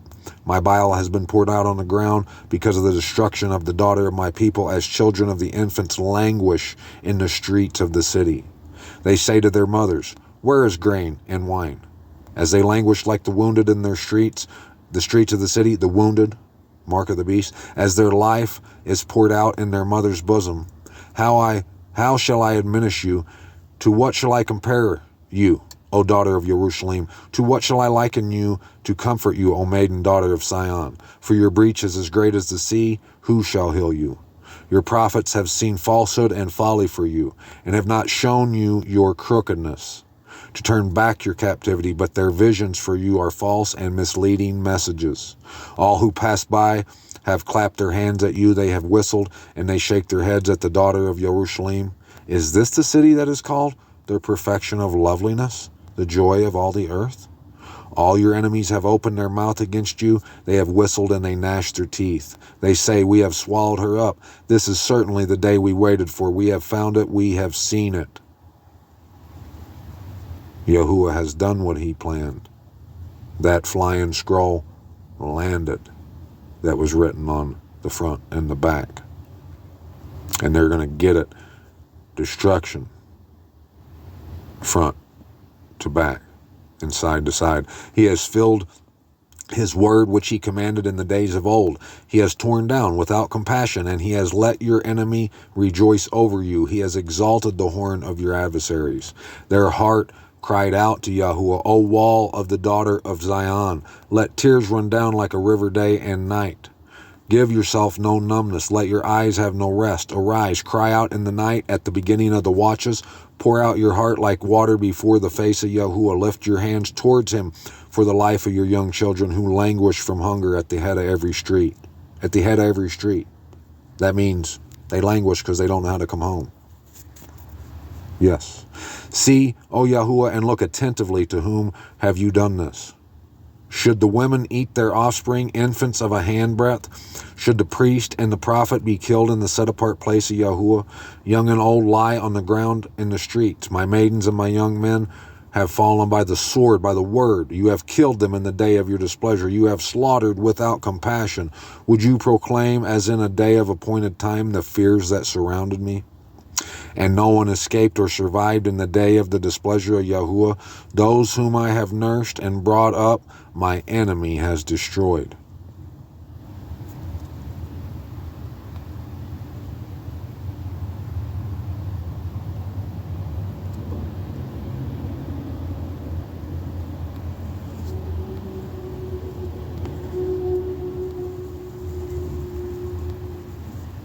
He has hedged me in. I do not go out. He has made my chain heavy.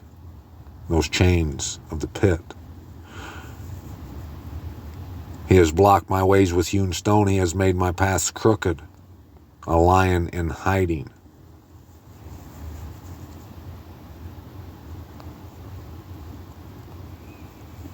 I have been a mockery to all my people. Their mocking song all the day. You have removed my being far from peace. I have forgotten goodness, and I said my strength and my expectancy have perished from Yahuwah, like those dry bones, huh?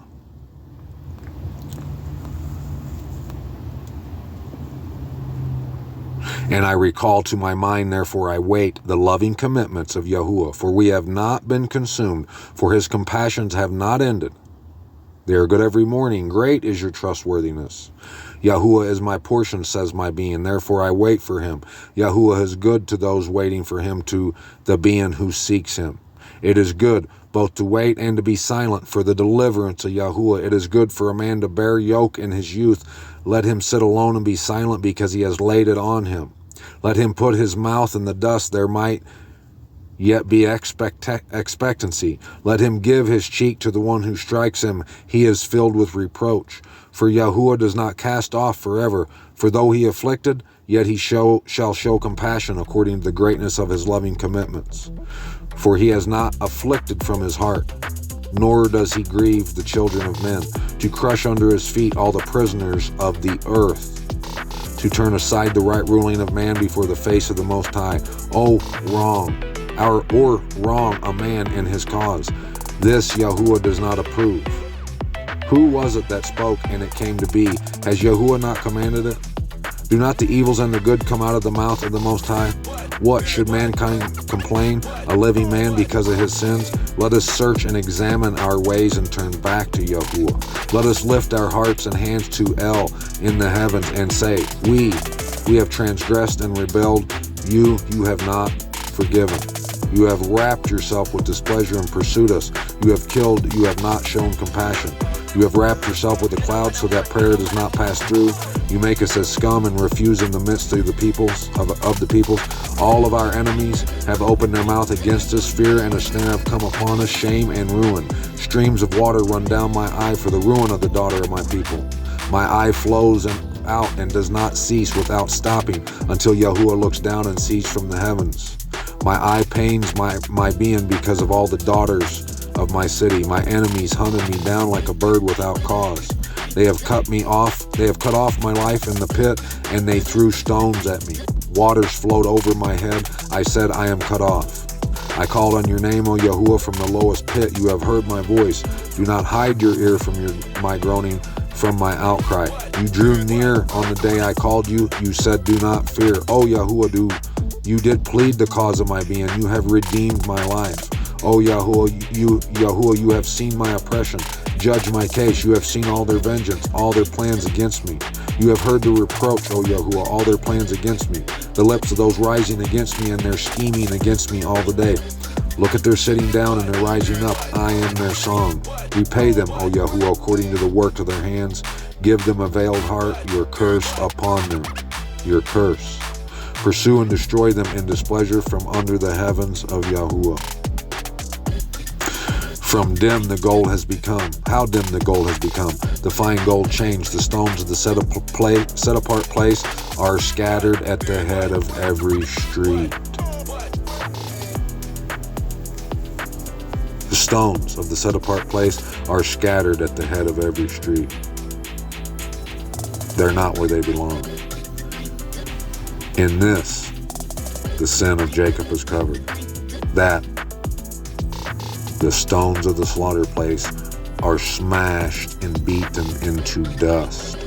Ashram and sun pillars rise no more. Never again. Only banners of unity are established. Only unity.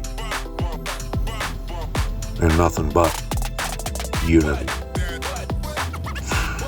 No ifs, ands, buts about it. Only body.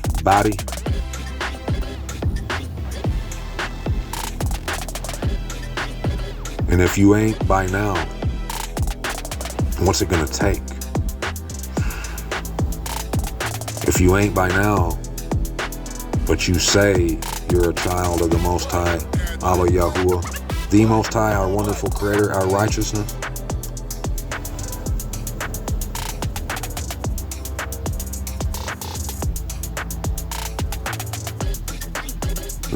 the truth of that, all knees shall bow to the Messiah. If you say you're a child of the Most High, but you're not in it for unification, the truth is, and I take no pleasure in reminding you that you're lying, and that it doesn't matter what we think. We don't make the definitions of these words. We're not the author of nothing. We call no shots. We get on our face. We give all praise, all honor, all glory, all esteem to Abba Yahuwah, the Most High. We know our role, our part, and we play it